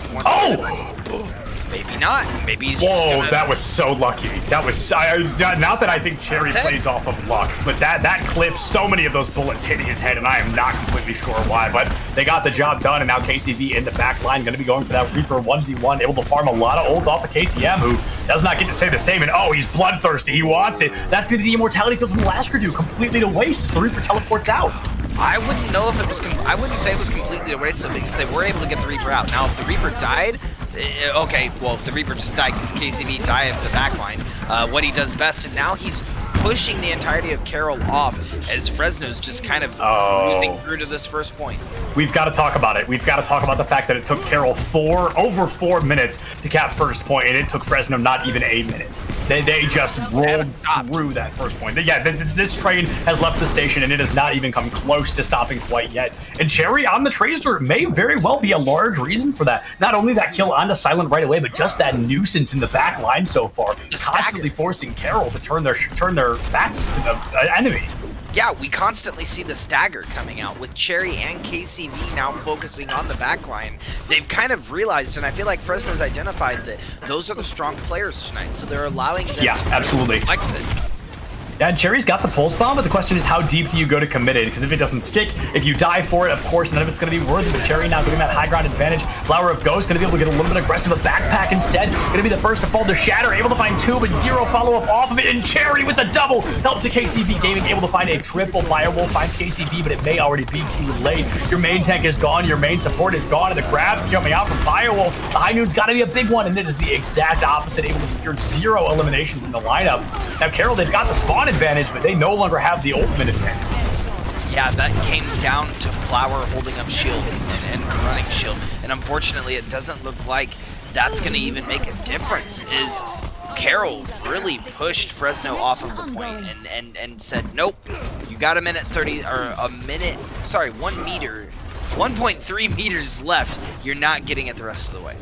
Yeah, absolutely. I mean, this has been fascinating because not only did they lose that fight, but now we see an ultimate advantage in favor of Fresno. They've got nearly 4 minutes to push the cart, or like you said, 1 point something meters. I mean, they are one good fight away, one elimination away from being able to secure this fight and cap second point. If they can do it in this fight, they could have close to a 5-minute time bank going into third. They're going to. Cherry already has a pulse bomb again. If Cherry's able to survive here, yep. Even 1 kill. Yep. We have, 4 ults to 2. Unless KTM gets a lot of value, which he's going to get. He certainly does. Yeah, that's going to be huge. Possibly not the best picks, but some pretty darn tootin' good ones there. He's able to find 2 eliminations. Yeah, and the ultimates are going to be taken out as well. KCB finds a kill onto Laskardu, but you need to bid the cart adieu, my friend. You got to go for that tactical reset. Night is gone. KCB feeding a little bit of ult charge there to Carroll, and just when I mentioned, they lost that ult advantage. They're very close to having it back. Yeah, I am actually pretty amazed. We've seen KCV taking notes out of Grimm's book from 2 weeks ago and now has his ultimate back online in the sequential fight.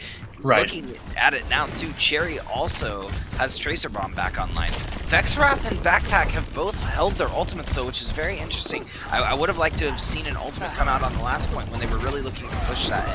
I agree, and I think Backpack holding on to the ult makes a little bit of sense, probably for the grab, just like this proof, and then putting there with Vexwrath. That piece is one of the fastest charging ultimates in the game. You gotta think he'd be putting it out a little bit more often in KCV. No value. That is not something we've been seeing from him often tonight, but immediately Flower of Ghost taken out as well. Vexwrath's immortality field gone. 1 by 1, Carroll has just turned into cleanup crew here, as eventually they'll be able to eliminate all of Fresno from this fight. Over half the time bank has been burned. Fresno, they're starting to stare down the barrel of a defeat here on Rialto.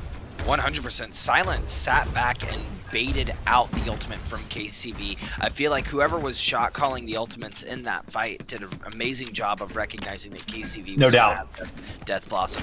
And Silent stepped back, said, I'll hold it up. He high nooned as soon as he saw the Death Blossom come out. And once you're committed to doing it, you're stuck in that animation. You have to wait. Right. So KCV was just a sitting duck. Yeah, KCV getting a little bit stuck there, like you said, a sitting duck kind of lined up in the crosshairs of that McCree aimbot, and KCV just got so unbelievably lucky. That should have been a death, but instead the flashbang gonna be able to keep him alive. And speaking of flashbang, Silent able to find KCV in the fight. Grim Reaper gets flashed as well, but not gonna be taken offline quite yet. Laskardu instead the first to fall on the side of Carroll, and Silent almost moved off the map, not gonna be taken out yet. There's the res onto Laskardu, Biowolf for the kill on the Backpack, and Silent desperate, just kill hungry as ever, but unable to find these kills. Also, I want to point out, has another high noon already.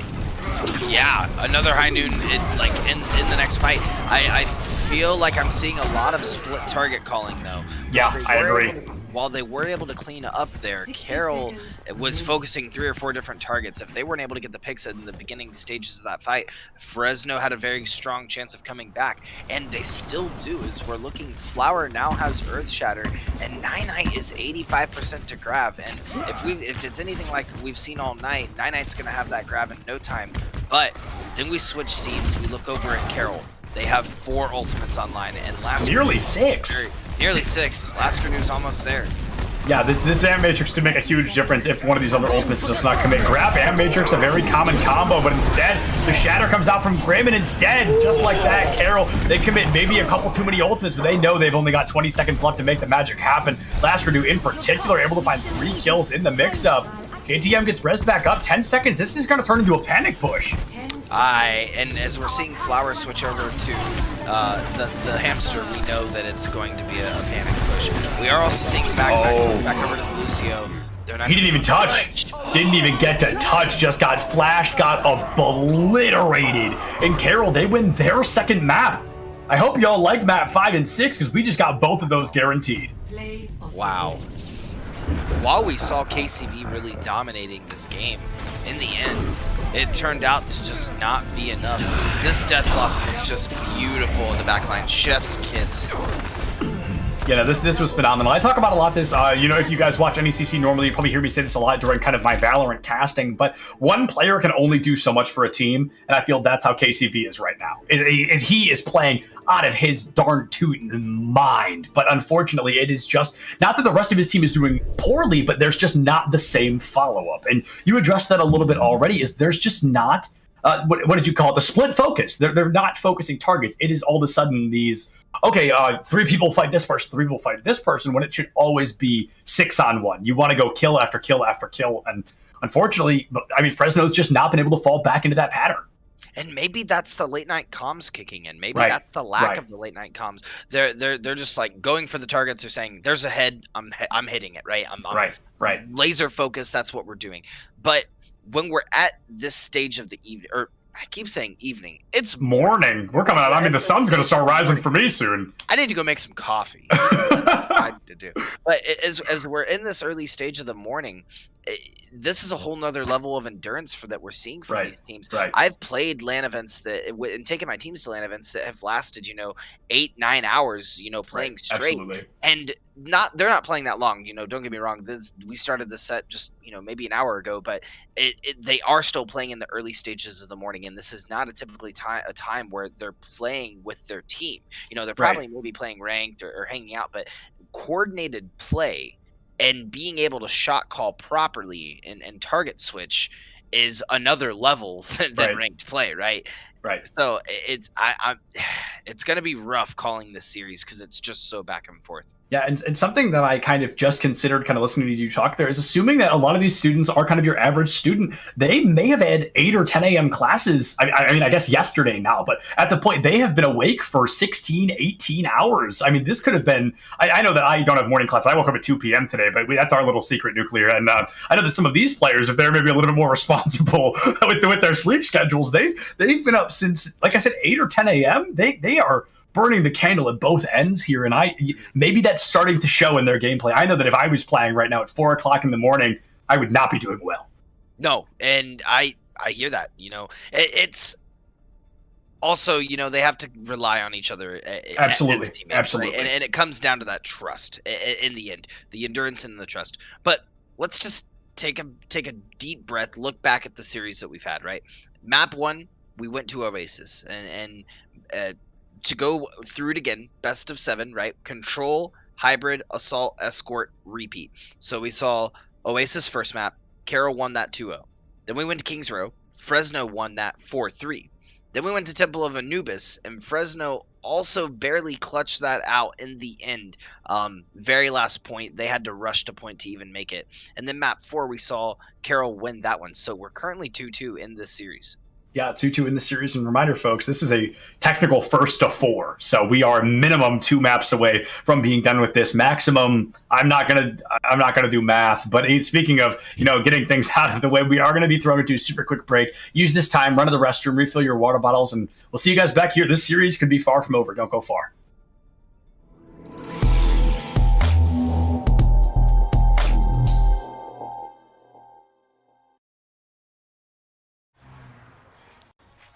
What will you like today? Another Cloud 2 classic?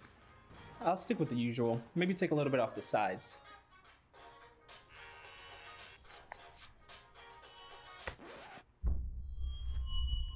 Oh, that's fresh. The HyperX Cloud 2 Wireless. Legendary comfort goes wireless.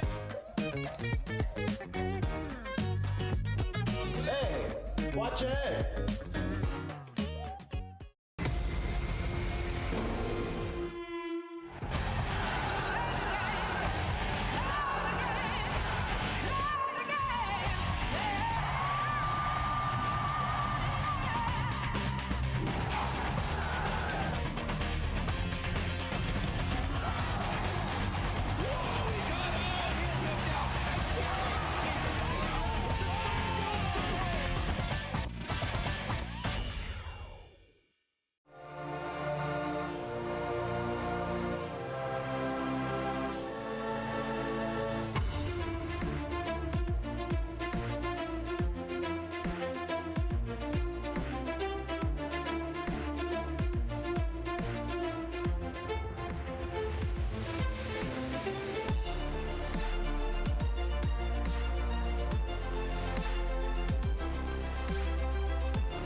What is going on, everybody, and welcome back to yet some more Overwatch. Still Nuclear, still Septulence here to bring you this up-and-coming map. Looks like it's going to be Nepal, and we're getting to that point in the map pool where we're just going to start repeating map types because we are out of map types. 100%, and we are leading into the 5th map of this series. It's currently 2-2 in the Navigators Division Finals. We have Fresno State versus Carroll University, and I am elated to see what I we love are going Nepal. to see on Nepal, because I love Nepal too. You were talking about maps earlier and how you love beautiful maps. My favorite map is probably Lijiang, with Nepal as my second favorite. I love booping, and this map is perfect for boops. Absolutely, I could not agree more. And honestly, I'm sure Bittervet is right there with you. After getting that quadruple kill earlier, I cannot stop talking about it, and I can only assume he's looking for another one. I can only assume. The Tom and Jerry meme, right? He's sitting there, he's wiping his hands, smiling, scheming. So I think we're seeing a switch. Immortal Wins is going to come. Oh yeah, look at that. Onto, it looks like they're making a swap, and Immortal is going to be swapping out for TG. Yeah. Interesting. So we're gonna see what Immortal does on this Reaper versus KCV. Ooh, KCV now switching to the Pharah, which we've not seen since the first map on Oasis, and Cherry opting for. Wow, we're actually seeing Fresno just with a very unique pick in terms of characters. I think they ran this on Temple of Nubis, and they ran this on Oasis. There's a saying that I've heard a couple of other Overwatch casters use as well of when a team locks legs, that team is they are lost. They do not know what they're doing. They do not know how to approach this lineup. And now Cherry going to be locking in the legs, not a character we see often, but maybe a valuable one. Definitely going to be able to put a lot of damage out early on, especially onto Immortal if he chooses to break into that back line. Moving forward, it's going to be all about which one of these DPS finds that entrance frag, and Immortal Wins, falling into critical condition, but just barely able to make it out with his life, thanks to that immortality field coming out from Laskardu. And Laskardu looking for that time to shine, not having the best Anubis, having a phenomenal Rialto, and now finally trying to put that redemption arc to shame. Looking to find this for free is going to be KCV, able to find it just like that. The trade coming through Night Knight, taken out by Grim Reaper, and KCV just with direct rocket after direct rocket here. Slowly but surely, we see Fresno looking for the kills. Yeah, KCV in the Iron Man suit, and you know, forcing everything from Carroll right now. Fresno pushing. That minefield is interesting too. Look at all those mines grouped up. That is immediate death if you step through that. Yeah, absolutely. That was a hyper-aggressive minefield coming out very early on from Flower and Ghost, and it looks like it may have paid off as Fresno may have fought their way back out of this point. Laskardu, one way or another, fell into the abyss, and now Fresno, they've capped point first. Well, while the minefield did group up in that one entryway, it almost feel like it forced Carroll to go out the other side, and all it took was Fresno to just group up in that other doorway and push in. They had nowhere to go. They were just sitting ducks at that point. We are going to see the balls now popped out from both teams. Grim Reaper and Flower of Ghost both choosing to run Wrecking Ball. And the Wrecking Ball coming out on both sides. Cherry is going to be able to pick up Silence straight away, and KCV actually just fell as well, so it's going to be that 5v5. Immortal's going to be able to find Flower, and Bittervet even committing the beat here. I'm not completely sure why, but it is going to help Carroll secure that point retake, and it's going to be worth it at the end of the day. Laskardu did pick up that Mercy backpack, sent packing back to spawn. Heyo, KCV not far behind. Immortal Wins on the Reaper, able to clip that Pharah's wings. You don't see the Reaper clipping the Pharah's wings too often either. Just too much space, and Reaper's just not usually able to win that fight. But as I say that, we see death coming indeed, as KCV has decided he's had enough, and he's switching over to the Reaper himself. You gotta wonder why he swapped off of it. He has just been such a powerhouse all day long, and now goes to something else. The Pharah doesn't exactly work out, and that Reaper gonna be coming back to fruition, farming things hyper aggressive. And oh my goodness, not the nanoed legs coming out, countered by the High Noon. Might be able to hide himself. A great eat from Night Knight on that grab from Firewolf. Mortality kill from Laskardu taken offline, but the kills already pouring out. Death has returned. Immortal Wins with the triple kill. KCV finding a triple of his own in the mix-up. Firewolf finds Night Knight, and so far KCV will finally fall. Carroll will reign supreme in this fight. Yeah, KCV just wasn't able to get in position quick enough to really add any value for his team. I do want to point out Cherry's positioning with that Soldier ult. He denied any ultimate coming out from Silent, and Silent had a solid High Noon set up on point. Cherry was still able to push a lot of Carroll off point. It ended up not mattering in the end because Immortal was able to get that triple kill to secure the point for Carroll. So Fresno looking to push back again. It's at 88%, and they have no time, no breathing room or time to contemplate. They got to get there. Yeah, the phrase I used earlier today was that panic push, and that's exactly what KCV has to do here. Instead, he chooses to Wraith back out, just really able to make it, and Flower of Ghost is going to be able to touch that immortality field, is going to be able to keep them alive through the minefield, and instead Flower is going to be the first to fall. KCV finds two, but Firewolf will be dismissive of that Reaper immediately after. Nobody's able to touch, and Carroll, they've secured his first stage here on Nepal. They've only got to do it one more time to secure a third point. KCV just didn't find two.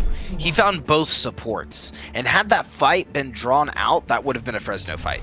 I don't know how they weren't able to just hold that point. It really looked to me as though that was all she wrote when KCV came in and got the double on the ult. But they were able to hold their guns, hold their ground and stick to their guns as Carroll University now up 1-0 on this set. Yeah, you know, that kind of would have made sense both ways. Held their guns and stuck to their ground. That almost does make sense in this phrase. That's kind of a backwards setting, but you know, it definitely does make sense here. And KCV gonna be on the sim, could stay on it, could swap off it, could go just for that teleport up above, and it looks like that's exactly what we're gonna be seeing. Then get a TP in on the Reaper, not falling too far behind the team. Gonna be a 6v6, of course. We're gonna see Fresno with not a lead, so to speak, but they are most certainly gonna get the point first due to that symmetric teleport. Yeah, and that symmetric teleport could come out clutch.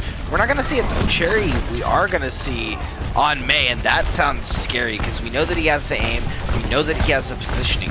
Is it going to be enough to get onto point and add the value? We've been talking about value all night. Is it going to be enough? Yeah, value. We are sounding like broken records at this point, but that is all what this game is about. It's just which one of these teams can find that. And now it's going to be Grim Reaper almost taken out, forcing Immortality Guild early from last, producing great value moving forward, trying to find it in KCV instead. Going to be able to pick up Silent, that Immortality Guild not quite going to get the job done. Flower already has that Shatter online. Can he find the opportunity to use it? Can't get overzealous with this ultimate. You've got to make it count. Grim's coming from the depths, getting saved as he's backing out. And if you're hearing Biowolf shoot the laser from Zarya's cannon, you will know that, yes, that is in fact 100 charge. Right, absolutely. And speaking of charge, here comes that Amp. It's a great counter shatter from Flower, but unfortunately no follow-up. That time, not really on the side of Fresno, but instead Cherry's wall gets in the way. Now that's a shatter that requires follow-up. A double pin coming through. Flower of Ghost is going to be able to find Grim Reaper and KCV with the ULT all day long. Able to find a quadruple kill in the mix-up, and the Death Blossom just Fresno on fire here. Yeah, Fresno burning hot as they took that point, they held it, and this is a close quarters fighting that I said that we would see from Fresno. Oasis took that game one, and it really surprised me when they took Oasis because I thought that we would see more from Fresno. But as this series is really progressing, Carroll is taking a lot of these long range fights, and they're doing so convincingly, getting the picks in the backlines because we're seeing a lot of a split push come through. Yeah, and we're seeing a field come down from the back. I'm gonna call that a misclick. I'm gonna call that a misclick. That felt so out of place. That had to be a misclick. And oh, Immortal, you do not try to fight KCV in a 1v1. This man has been nothing short of a menace in that back line. And now Cherry with an early Blizzard. This is gonna be the call grab coming out from Biowolf, but nobody can really follow up off the back of that. Grim finds one into the triple, making a quadruple Earth Shatter. You know, I said, oh, no follow-up coming through, but instead Grim Reaper gladly trying to prove me wrong. But again, follow-up, and guess what we didn't see? Any follow-up at 100%. And Grim also ulted right after. Immortal is coming down to him. Oh, nope. Look who it is. KCV on top of things. Oh, what a shatter. Able to find two there. KCV with the triple kill. And Fresno, I mean, they're looking to take Village here 100-0. KCV dropping an insult to injury. Death Blossom coming out, and unfortunately nobody is able to touch. Maybe get the exit frag, but 1-1 on stage 3 going into Nepal. Both these teams desperate to take the lead. So, KCV, taking a page out of Grim Reaper's book that I said a couple of weeks ago, and we were on cast, it felt like when Grim Reaper was playing against Concordia University, I think Nebraska, it really felt as though Earth Shatter was not an ultimate, but rather an ability that was just on cooldown, right? KCV's Death Blossoms feel like abilities that are on cooldown because he has one nearly every single fight.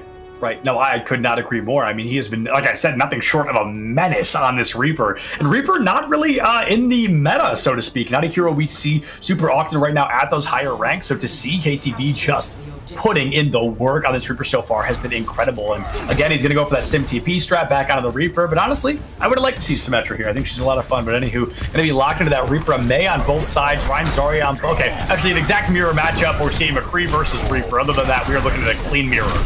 Yep, and they are going for the brawl. That's why we are seeing the Lucio come out from either side. Speaking of death. Yep, and Grim Reaper's going to take out their Lucio as Carroll's now on the back foot. Grim Reaper is 11% away from Earth Shatter. Just want to put that out there. We talked about it. He was using him like a menace, just constantly on that cooldown, basically an ability, and already about to have it for this next fight. And if he's able to get a good position, honestly, if because I know that we're both right mains, right, Sep? So yes, honestly, what I'm doing is I'm holding corner here, right? I'm trying to build that 5-6 charge, and when they're coming around the corner, I'm hitting once and I'm shattering the whole team. Oh, absolutely. What I'm doing here is I'm hitting a 6-man Earth Shatter, and then I'm left shifting into them and immediately knocking all of them away from my team so nobody can follow up. That's probably what I'm doing here on the approach, but you know, maybe that's why I can't escape low masters. You know, maybe that's my my curse, so to speak. Now, ACV on a silent, however, the Reaper going to be cleaning up the work of the Rhine. Grim Reaper did find some great value there with that Earth Shatter, slowly but surely able to get things lined up, and Fresno, you know, just they're able to prevail. The follow-up was there, but not nearly as strong as it needed to be. Yeah, Nepal, not as much of, I would say, really an open map as Oasis. Oasis has a lot of layers to it, and Fresno is forcing these very small, close fights with Carroll. And when you have KCP winning these matchups and really clutching it through, and these massive Earth Shatters coming that was 5. Flower. That was 5. That was everybody but Bitter, I believe. And yeah, Bitter's the only one to survive it as well. That was I don't want to use the word free, but that was clean. What they needed. Yeah, that was exactly what they needed. And now they've taken a percent lead. Yep, and they only used one ult. They only used one ult, and they have all of their other ults coming online, like above 80% for every other ult for Fresno right now. Yeah, no, as my favorite bellhop athlete Tipton would say, this is a disaster if you are a Carroll fan right now, because they are going up against the impossible. This is going to be 5 ultimates online, and we've seen how fast these Rhines can farm, but instead, KCV going to be the first to fall a little bit overzealous. Here is ultimates left, right, and center, and beat High Noon, Grab, and another application matrix, yet nobody has fallen yet, except for KCV. Now the Blizzard coming out from Immortal Winds on the far side, maybe just enough to get the job done, but instead, Carroll going to be the first one to lose a player there. Silent will fall, Flower of Ghost taken offline, just saw that 5v5 coming through, and Lasker dude just desperate to find this a bloodthirsty support if I've ever seen. Is it Christmas time? Because I'm hearing some carols and ringing. It is raining through 35% on the clock as they're going to take it back. And it doesn't look like that's really all she wrote for Fresno, because they have 74%. You know, even if they're able to take it back, Carroll still has time to come back. But the ult economy kind of got messed up in that fight. You know, Fresno had a lot of ults going into that fight. They used almost everything except for KCB's Death Blossom, which makes me wonder, is that all they really need? Right, and honestly, knowing how we've seen KCB play, the only reason he didn't use it is because he died before he got the opportunity. He was taken out first in that fight. He did not get the option to press Q, and now he's going to find it right here. Not going to be able to find anything thanks to a phenomenal immortality field. Does pick up Bitter Bed. KCB taking all right after Cherry with 1, Cherry with 2. Just able to find some great value, finding 3 offline. Now looking for a 4th, but it's going to be Night able to pick up Silent and Fresno. This is last fight territory here on Nepal. They may be able to take this map. 500,000 IQ coming out. No doubt. He popped the High Noon when KCB was Death Blossoming, so they could not hear the ultimate come through. Yeah, ultimates left, right, and center. Cherry going to be able to find Grim Reaper again. Flower of Ghost taken offline. It's going to be a clean 5v5, not a shield in sight. Vexarath gone, Cherry gone, and just as I said, final fight for Carroll. The double support melee kill in the kill feed. KCB finds Bitter Bet and Immortal Winds, able to get rid of Backpack just in time. Now overtime, but a complete and total team kill. Carroll, they have come back to life. They are desperate to win Nepal all the same. Sure, and as we're looking at it, you know, we are seeing Fresno has the ultimate advantage. Immortal is coming up on Blizzard, and that pretty much is it on the side of Carroll. But, wow, I want to touch on that again. Cherry popping High Noon when KCB was using Death Blossom to mask the sound of the ultimate popping was just genius. So smart. Genius. Absolutely. Great play, amazing play. It wasn't enough though, and Carroll is going to be able to hold point as we are looking for this last push. The beat's going to come down, and I'm sorry, the sleigh bells are ringing because the snow is dropping on point. Absolutely. Here comes that Blizzard once again. Immortal not able to find anything. Instead, KCV picks up 1 and Silent with the double pulse bomb. Just going to be taken out in the same vein, the same breath. Even Cherry with that High Noon. Grim Reaper desperate to find these kills on the Wrecking Ball. Just playing that spin to win strategy, looking to take out this Reinhardt early, but down to 95 health, out of support in sight. Going to go around the far side looking for the Mega, but Cherry got to be quicker than that. Fastest hands in the West, in Fresno now. Just barely flashbang, keeping the Lucio off point in Fresno. They have done it again. Well, you know who else has done it again? Cherry has done it again, and no doubt that he is the sheriff around these parts, and this town ain't big enough for the two of us. Yeah, no, this town most certainly is not big enough for anybody other than Cherry. Just a phenomenal turnaround here, and Immortal wins. This was a crucial play as well. Not only takes out Flower of Ghost, but then is able to get in and get a lot of death plus and value. Finds the 3, I believe. Yeah, gonna be able to pick up that triple kill, quadruple, including the assist. And I want to get a look here. Who had the most eliminations? Actually, only objective kills. KCV sitting at 42 elims, but I want to point out Bitter Vet, 14,553 healing done. That's a lot of healing. For a Lucio, that's a pretty good amount of healing. You know, my guy's pumping them out. Most in lobby. I mean, that's insane. A Lucio with most healing in lobby, but after a game as long as that one, not as surprising. And I'm very curious to see. Our next map type is hybrid, if I'm not mistaken. So I'm curious to see. They can't go back to King's Row. What comes next? I'm honestly not sure. I could see really anything. I wish we could see the pick bans come through, because it'd be really nice to see, you know, what's getting banned out as to, you know, not just picked, but what maps do they not want to play on? Maybe Hollywood? Right.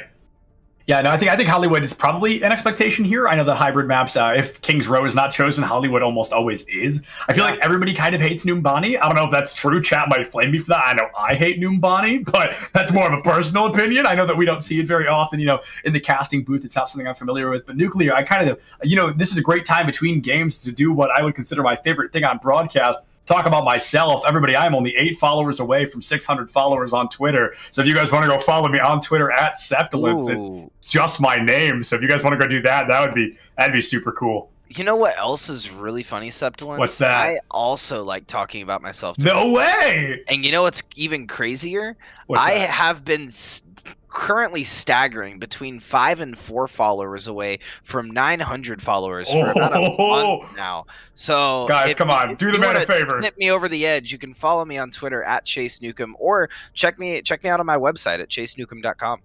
Dang, all right, you got me there, man. I do not have a website, but Nuke, speaking of following things, you know what else they should follow is, of course, the wonderful NECC channel that we are broadcasting this to you from right now. Even if it is 4:15 a.m. on the East Coast, I will plug until the very moment I fall asleep. So everybody, drop a follow on the channel. There is so much to come in the future for NECC, nothing but on the up and up. And of course, a shout out to each and every one of you for sticking around. I mean, best case scenario here in the U.S., you're sitting at what? 1 o'clock in the morning. So I mean, it is definitely becoming late for each and every single one of us, and we cannot thank you guys enough for sticking around. This is, I mean, as I'm sure you can all tell, this is quite the series at hand. I gotta give 2 more shout outs. You shouted out NECC, right? And I want to make sure that you know the at on Twitter is at NECC Games, and I do want to give the shout out to the person that's never able to get the shout out but is always here 24/7, Caleb Glooby. You should follow him on Twitter at Gloobinator, GLUB1NATOORR. He is on every single cast. He runs everything behind the scenes here at the NECC, and something of note to that is, if you guys are watching on PC right now, you've got that little timer in the bottom corner of how long this broadcast has been running. He's been here 2 hours since before that, so he has been here all day long. You think the casters have had it rough? You thought Infernosis and Unicorn were here for a while. Caleb has been here even longer, so definitely go give him a follow, give him a shout out in chat, or do whatever. But he definitely deserves it. It's weird. I actually, when Sept and I came in, we went to pop in and say hi. The man had a beard. It was incredible. It was like a wizard beard. It was amazing. Beard. We were like, wow, when did you grow that? He was like, oh, you know, before the first set. Yeah, it's been incredible. With how long these sets have been today, he has grown this incredible wizard beard, and I think he can cast a spell on us at any moment, so we may want to stop talking about said beard. But I'm excited, though, because now we're going to be moving into Eichenwald, the map that I personally haven't cast in a little while, so I'm really excited to be seeing this come out here. I was talking about King's Row and Hollywood earlier. I kind of forgot Eichenwald exists, so I'm pretty excited to see that coming out here. Yeah, you know what I am surprised to hear coming out as well in chat. I'm seeing SGK Carroll. You saw her in the previous match, and you can follow her on Twitter as well at SGK Carroll. She's been here. Carroll, I'm sorry. Since 5 p.m. Eastern time as well, really putting in the work, making sure that the broadcast here is nothing short of quality for you guys. And I believe it's either Carroll or Noah currently behind the scenes running the camera going on. So you know what? Both shout out to them. I don't know. One or both. But shout out to the whole production crew. They're doing a phenomenal job. No doubt. As you pointed out, Septilence, we can't ignore the elephant in the room, or the Eichenwald in the room. I'm very excited to see the German engineering come to fruition. If we don't see a double Reinhardt on this map, and if they're not brawling I'll be under so the bridge, sad. I don't want it. I don't want it. Yeah, If it's I'll be not so that, I don't want sad. It's just not worth it. I know. Also, Noah, he's controlling the lobby. Carroll, she's controlling the camera, so we could not do what we do without either. Nuke and I are just here to look and sound handsome, but we can't do that without the help of our wonderful production crew. But we'll finally stop talking about them and start talking about the players once again. We're going to see KTM swapped right back in, so that was kind of a weird transition there. Yeah, I honestly could see why they wanted to swap off of him for Immortal. Maybe Immortal is more of the individualized Reaper pick, and KTM is just filling it. But KTM, I while Immortal had a couple of great clips and a great triple kills, I almost feel like KTM had the overall better pressure in those first couple of maps, and it was really showing through from Fresno's side. You know, they were scared of KTM. They were not approaching without taking deliberation first. Yeah, absolutely. This is definitely something I want to see coming forward. Is, like you said, kind of the Ryan v. Ryan matchup. And right now, Grim Reaper and Beowulf, they are breaking my heart because I just want to see. I mean, this is where Reinhardt was made, right? I want to see that matchup. But Beowulf going for the Roadhog, I can only assume as just a solo counter against KCV. Maybe. They don't have the Ryan. So, and Grim is currently playing the Zarya, so maybe this is a comp they're looking to stick with. I know that this was very popular at the beginning of last season when Roadhog first saw the buffs, but as we're moving into this map, Beowulf is going to find the pick on Flower and find the value that they needed. Oh, yeah. Yeah, absolutely. I mean, we just see Beowulf coming through, finding some great value right away on the Roadhog. And I was hesitant, but, you know, I was going to say the second he hits that hook, it's going to make all the difference. And that is exactly what happened there. And we see Vexrat able to pick up Grim Reaper. So the 1-for-1 trade comes through. Flower has plenty of time to return to the fight now. We're going to see Carroll push in to a 5v5, which they probably aren't going to win. Yeah, it's not looking very good for Carroll as KCV is finding another pick. And Fresno is coming back with a vengeance. Nine taking a bit of it. Cherry looking to find the shots on Silent, emptying the clip and saying, there's only, once again, this town's only big enough for the two of us. Or one of us. Out of the two of us. This town ain't big enough for the two of us, and it looks like this time it is going to be Cherry coming through. 15% away from that high noon already, so got about 30% on top of Silent here. Those are kind of the ultimates I'm going to be looking for in this upcoming fight. Vexarath may have that Amp Matrix as well, but it's kind of up to him whether or not he wants to use it. And speaking of the devil, Cherry with that immediate high noon. Yeah, the high noon, like I said, from Cherry, he's not just going to use those to try to get the picks like a Reddit Cree. He's going to use those to create space. And space is what's needed when Flower is purple and sub 100 health. We're going to hear the Hog come out, the Earth Shatter come out, and then KCV is going to get in position, and the Death Blossom is all she wrote. That was so preventable. That was so... I don't want to talk poorly on Carroll, but I mean, KCV could have been read like a children's book right there, and instead they just let him get away with murder. That was a 4K in something that could have very easily been flashbanged had they just been watching what was behind them as well. I almost feel like he was reciting Edgar Allan Poe's The Raven as he was getting up in position, and they were just almost allured by it. You know, they don't worry about him, he's fine, he's doing his thing. And then he came in and wrecked their entire team.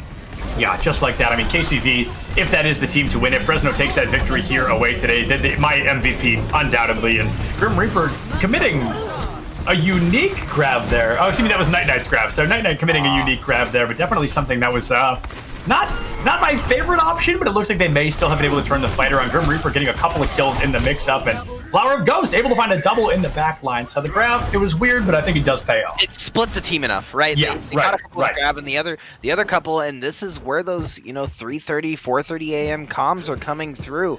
They were split in that moment, and they didn't know what to do. They just kept pushing to point, and those comms, you know, you got to be clear and concise. Hey, we're getting grabbed, back up. Don't push in yet. Wait for us. Yeah, absolutely. I think that split is exactly what Night Knight was aiming for. I think you kind of hit that nail right on the head. Silent now with the high noon, going to be able to find Vex, a crucial kill, and an even bigger Earth Shatter coming out from Flower of Ghost. They're able to find 3 in the lineup. Cherry now going to be taking out KTM. Some pressure coming out on these sides, and Cherry might be able to live, but no, Grim Reaper is bloodthirsty, bringing Cherry to death's door. All of a sudden, this looks like this may actually be Carroll's fight to take KCV. That's what I'm talking about. That's what I needed there on that bridge. That immediate flashbang out of Ultimate, read like a children's book. Silent said, shh, shh, shh, calm down, calm down. Die, no, shh, shh, stop. And everyone else went, sheesh. Cannot make it through an esports broadcast without one sheesh coming out from one of us, man. I'll tell you what, that is exactly what happened there. And as we're now looking, Carroll has KTM's Death Blossom. They have BioWolf's Whole Hog, and they have Laskerdu's ult to hit onto Fresno's side. So the defense may come out, or sorry, the offense may come out strong here on this first corner. And this is a corner that you're looking to hold.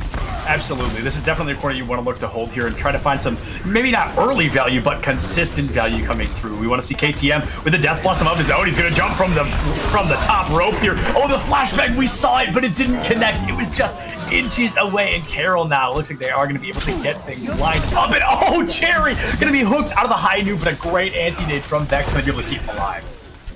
Yeah, and BioWolf's just going to be able to push this through. Wow. Wow, dirty. Charity pulling him off the map. And this is why we saw BioWolf on the Hawk. Maybe he's trying to get these plays. Ooh, the shield coming up last second from Flower, just going to stop that altogether.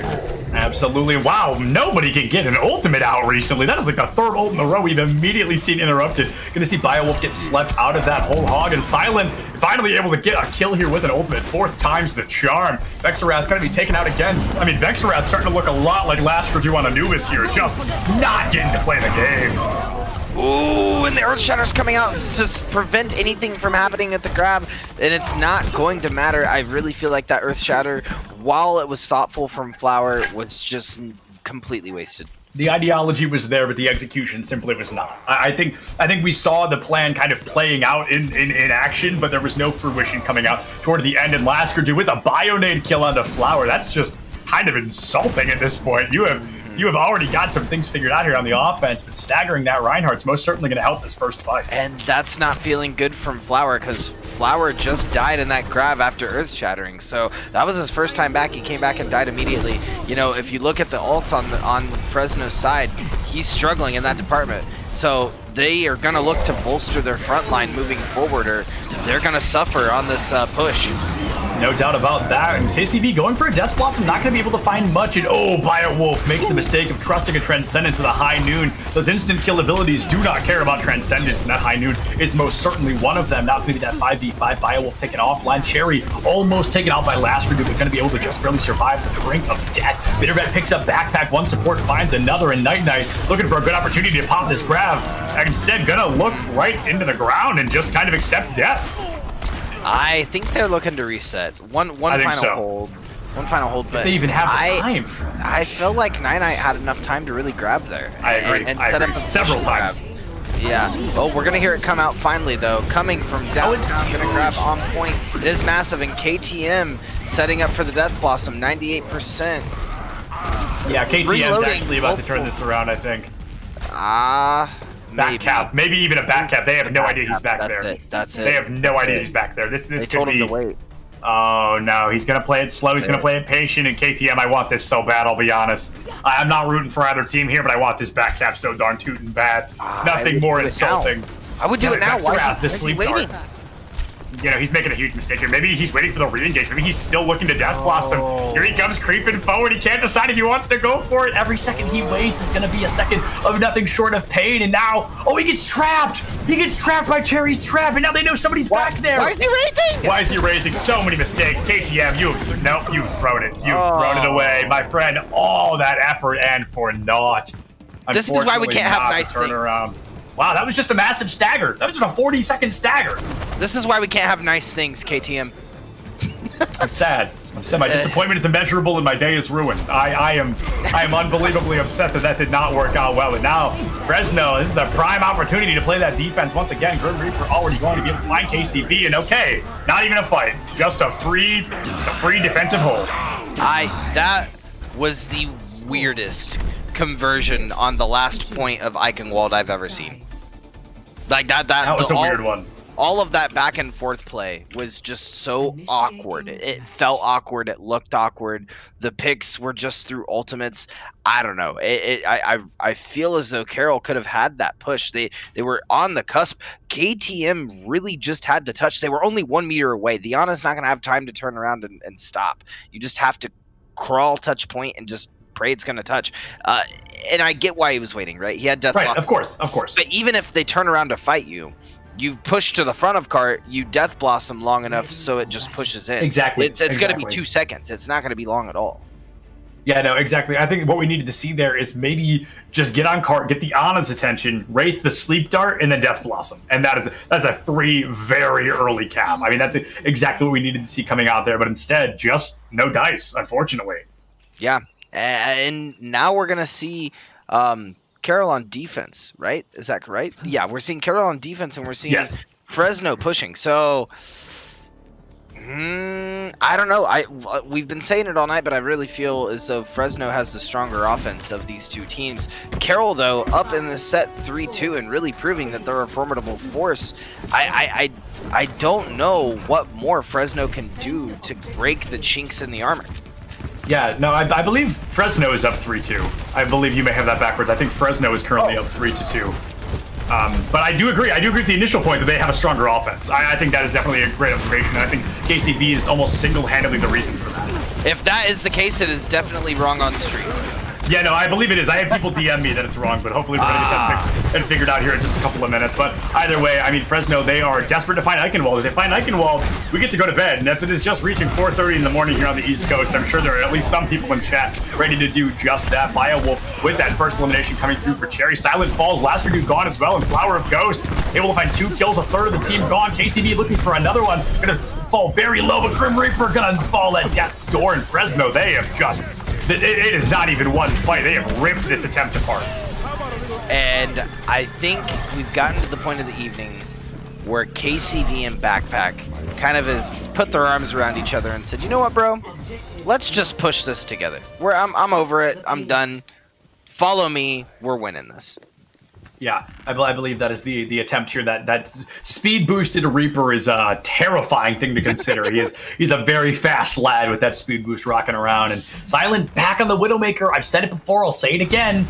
Not the most consistent game plan. Widowmaker not strong enough to be busting this out in finals, in my opinion. And no insult to Silent's Widowmaker. I'm sure he could dunk on me any day of the week. But right now, this Widowmaker has not been coming out as strong as I feel it needs to. And yeah, KCV is well aware of that fact that he's immediately going to teleport up there. He knows Silent's not going to find that kill, and he's just looking to find the DPS lineup as a whole. Yeah, and it's gonna work for him. I mean, he has the Death Blossom ready. Backpack got the pick on Biowolf. We are gonna hear the grab come out, but what's the follow-up? The follow-up is Cherry instead deciding to pop High Noon and pick out KTM, and this is looking all she wrote for the second point. KCV's even getting in a position to punish this. And he's not even going to need to use the ultimate. Laskerdu is deciding to call it quits and jumping off edge. And, well, Fresno State looking really, really fresh right now as they're pushing into second point and making this look like map 1. Yeah, I mean, Fresno in a current scenario to cap with almost 6 minutes on the clock. I mean, that is a disaster. There goes a free Transcendence, and here comes KCV from the top rope, able to find one, and that may be all they need. The Zenyatta has fallen, the extra healing is gone, and the Nano and Ryan hardly makes a difference. Grim Reaper going to get booped off point. He's going to be eliminated here slowly but surely. KCV finds these kills. Vexarath picks up another one, and my only guess right now is these players, they are just running on fumes at this point. They are slowly but surely kind of running their batteries to the bitter end, and I think we're really seeing that in Carroll here. I feel they're starting to make more and more small mistakes. With 5 minutes and 10 seconds of bank time as well, I don't know how Fresno doesn't take this point, right? Right, I agree. They have everything that they need. They just need one wipe. And if you can't make one wipe in 5 minutes, well, then maybe you don't deserve to be the champions, right? Oh, my goodness. Yeah, there we go. Fire Strike able to find 2 already, and that's going to be a crucial kill as well. The Wrecking Ball gone. Biowolf has nowhere to run. The Immortality keeps him alive for a moment, but not nearly long enough, and that box of victory just mere inches away at this point. 4 minutes and 40 seconds from a victory. Fresno, they are looking to do it. They are looking to be your Navigator Division champions. And they're looking to do it convincingly. We're hearing the High Noon come out from Cherry. It's not going to find anyone, though. Looking for heads. He's headhunting now. Is he going to find anything? No, instead Silent is going to find Backpack, and that is going to put a complete halt to Fresno's push. As, like you said, the box is there. They can smell sweet victory in the early hours of the morning. The dew is falling, and the dew is dripping down the throats of Fresno as they are ready to take it on. Yeah, no, this is exactly what they want. And that high noon from Silent immediately going to force KCV back. And Silent may fall, though. Just barely going to get healed up. Instead, Vexarath going to be the first to fall. Still 4 minutes left on the clock. And, I mean, we are looking at, right now, Carroll, they have to do seemingly the impossible. A 4-minute stall. And KCV in the back line finds one. Going to be traded out right away. Cherry and Night Knight not far behind. And the Nano and Ryan trying to make all the difference. But Grim Reaper going to be able to not get those kills quite yet. Finds the tank line. Finally going to be able to pick it up. And if you're Fresno, you probably sound like everybody's favorite cartoon dog, Ruh-Roh, because that is the second fight in a row you have lost. But Grim Reaper clutched that out. It was absolutely really... The Nano as well was the massive. Nano. That's what I was going to say. The Nano from Laskerdu onto Grim Reaper halted that entire push. KCV got 3 picks in the backline. They had no chance of winning that. And then Laskerdu said, you know what? Here's our final hope. Got Grim ulted, and now Grim has Earth Shatter. And the entirety of Fresno is just looking to build ults in the next fight. Yeah, absolutely. They are looking to build these ults in the next fight, indeed. And this is going to be kind of a huge opportunity for Carroll to keep this alive. If they can win this, they can put themselves at 3 points and take us to another map. They've got the Shatter. It's going to have to be huge. No other ultimate is quite ready to be brought out yet. We see no ultimates alive on the side of Fresno. All they have to do, Grim Reaper just needs to land this Shatter to keep this fight alive. Hey. There it is! There it is! There it is! A 4-man Earth Shatter. That should be just enough, but no. The Batfield's gonna save them. Gonna be able to keep them alive, and instead Grim Reaper gonna be the first to fall. KCV taken offline. One McCree able to find a Reaper, and Silent with a high noon from up above. Might be able to find something, but instead uses it to zone. I love the idea. Every second counts, and Flower cannot make it out of the fight. That Reinhardt will fall. Fresno, they are running out of time. This is feeling really good on the side of Carroll. And Fresno realizing that the time is slowly ticking down, they are backing up. And Carroll looking to push their advantage. Don't know if I like that or not. They are going to back it up, and that's probably for the best. If they were to get picked there, that could be a steamroll to the end. Absolutely, that could be a steamroll to the bitter end, indeed. Here comes a grab from Bio. We'll talk about an early ultimate. Backpack has the beat to cancel it out. Laskerdu with the Nano. The tire from Cherry not able to find anything, and instead another massive Shatter from Grim Reaper might be able to keep the fight alive. Backpack going to be taken offline. Grim Reaper falls as well, but instead, my goodness, it is Flower of Ghost with a 5-man Earth Shatter of his own. KCV and Night Knight put Carroll to Night Knight, send this entire team back to spawn, and all of a sudden, this could be all she wrote. KCV hanging outside of spawn. He's got that Death Blossom online, looking for a kill, finds one, looking to find as many more as he can, picks up another, and just like that, Eichenwald comes to a close. Fresno, they are your Navigator Division champions here in Eichenwald. This final score, I believe, going to be 4-2. Yep, final score going 4-2. We did see Carroll take Oasis. We did see Fresno take King's Row. We saw Fresno take Temple of Anubis.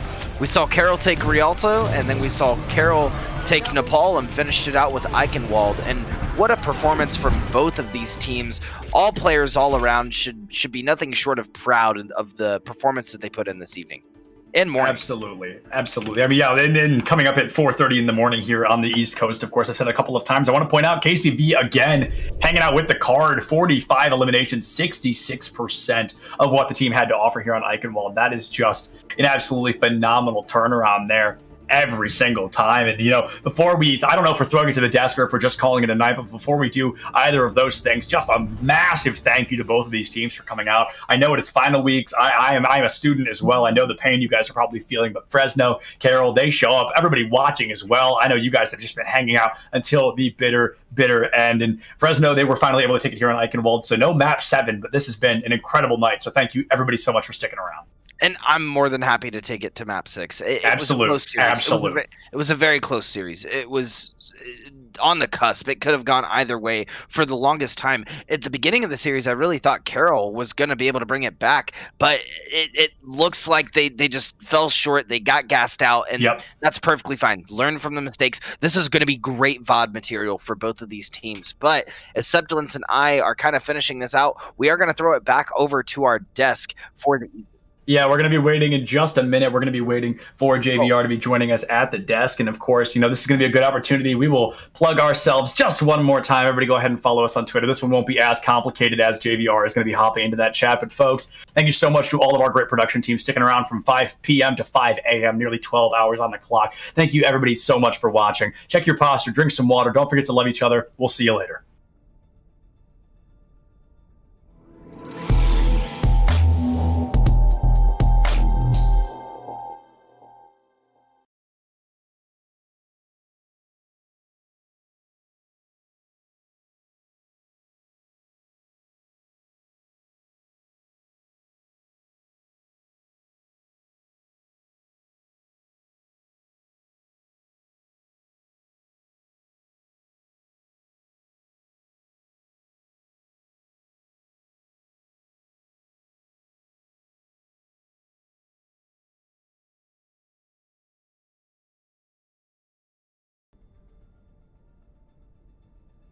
What a finale here this evening. Fresno State pulling it off at the castle at Eichenwald. What a great place for a finale here, Jacob. Just really a fun map to watch. Very much so. And kudos to Fresno. They really asserted themselves as that map went on. They did a very good job going forward. They took control and really just seized that map and obviously sending them to a championship. I do feel bad, and the announcers had it right. The Reaper for Carroll had the possibility of backcapping, and I don't know what they were waiting for. They sat there seemingly forever, and then when they finally did jump down, got caught on the trap, and that was basically all she wrote. And because I was hoping for it too, they were like, "We're not cheering for anybody, but we're hoping for this." And I'm sitting there like, "Oh man, that'd be something great to watch here in the finals. A back cap would have been awesome."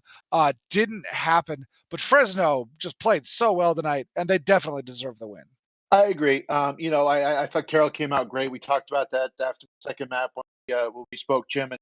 And from that point forward, I give Fresno a lot of credit. It seemed like they made the in-game adjustments and they went forward.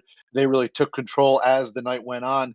And kudos to them. I thought we had another great championship, another thriller, but Fresno in the end, rightful champions in my opinion.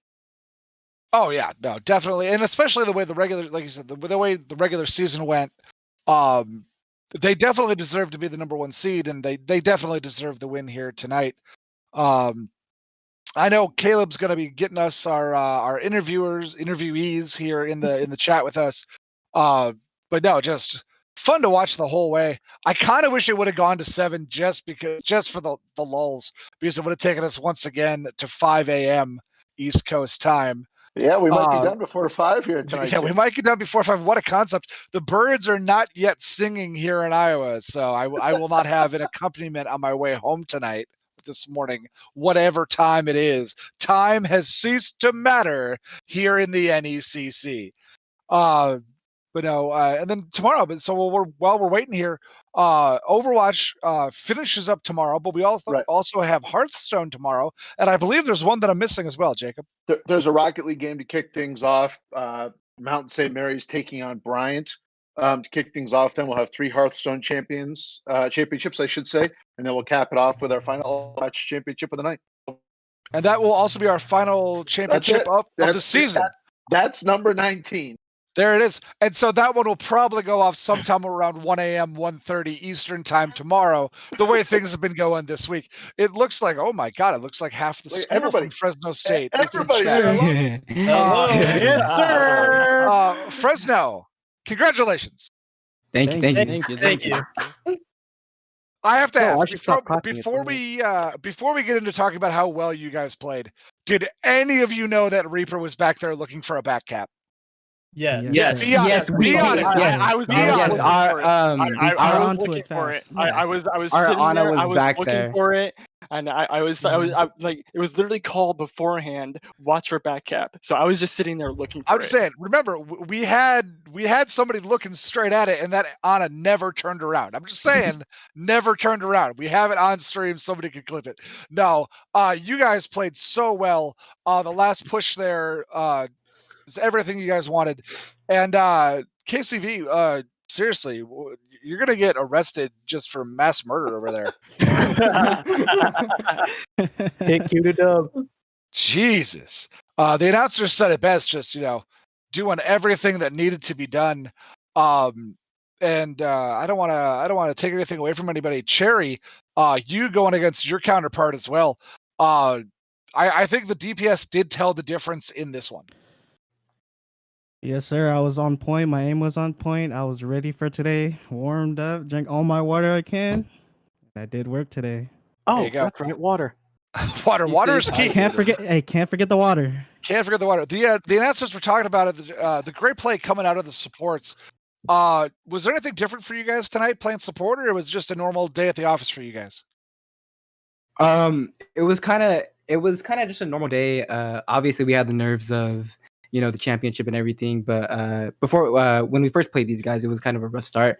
We didn't have a good game, obviously, because we lost and stuff. But to be honest with you, it was kind of just a normal day. Monday we had a great scrim. Tuesday we had a great VOD, and we just came into this match with our mentals high.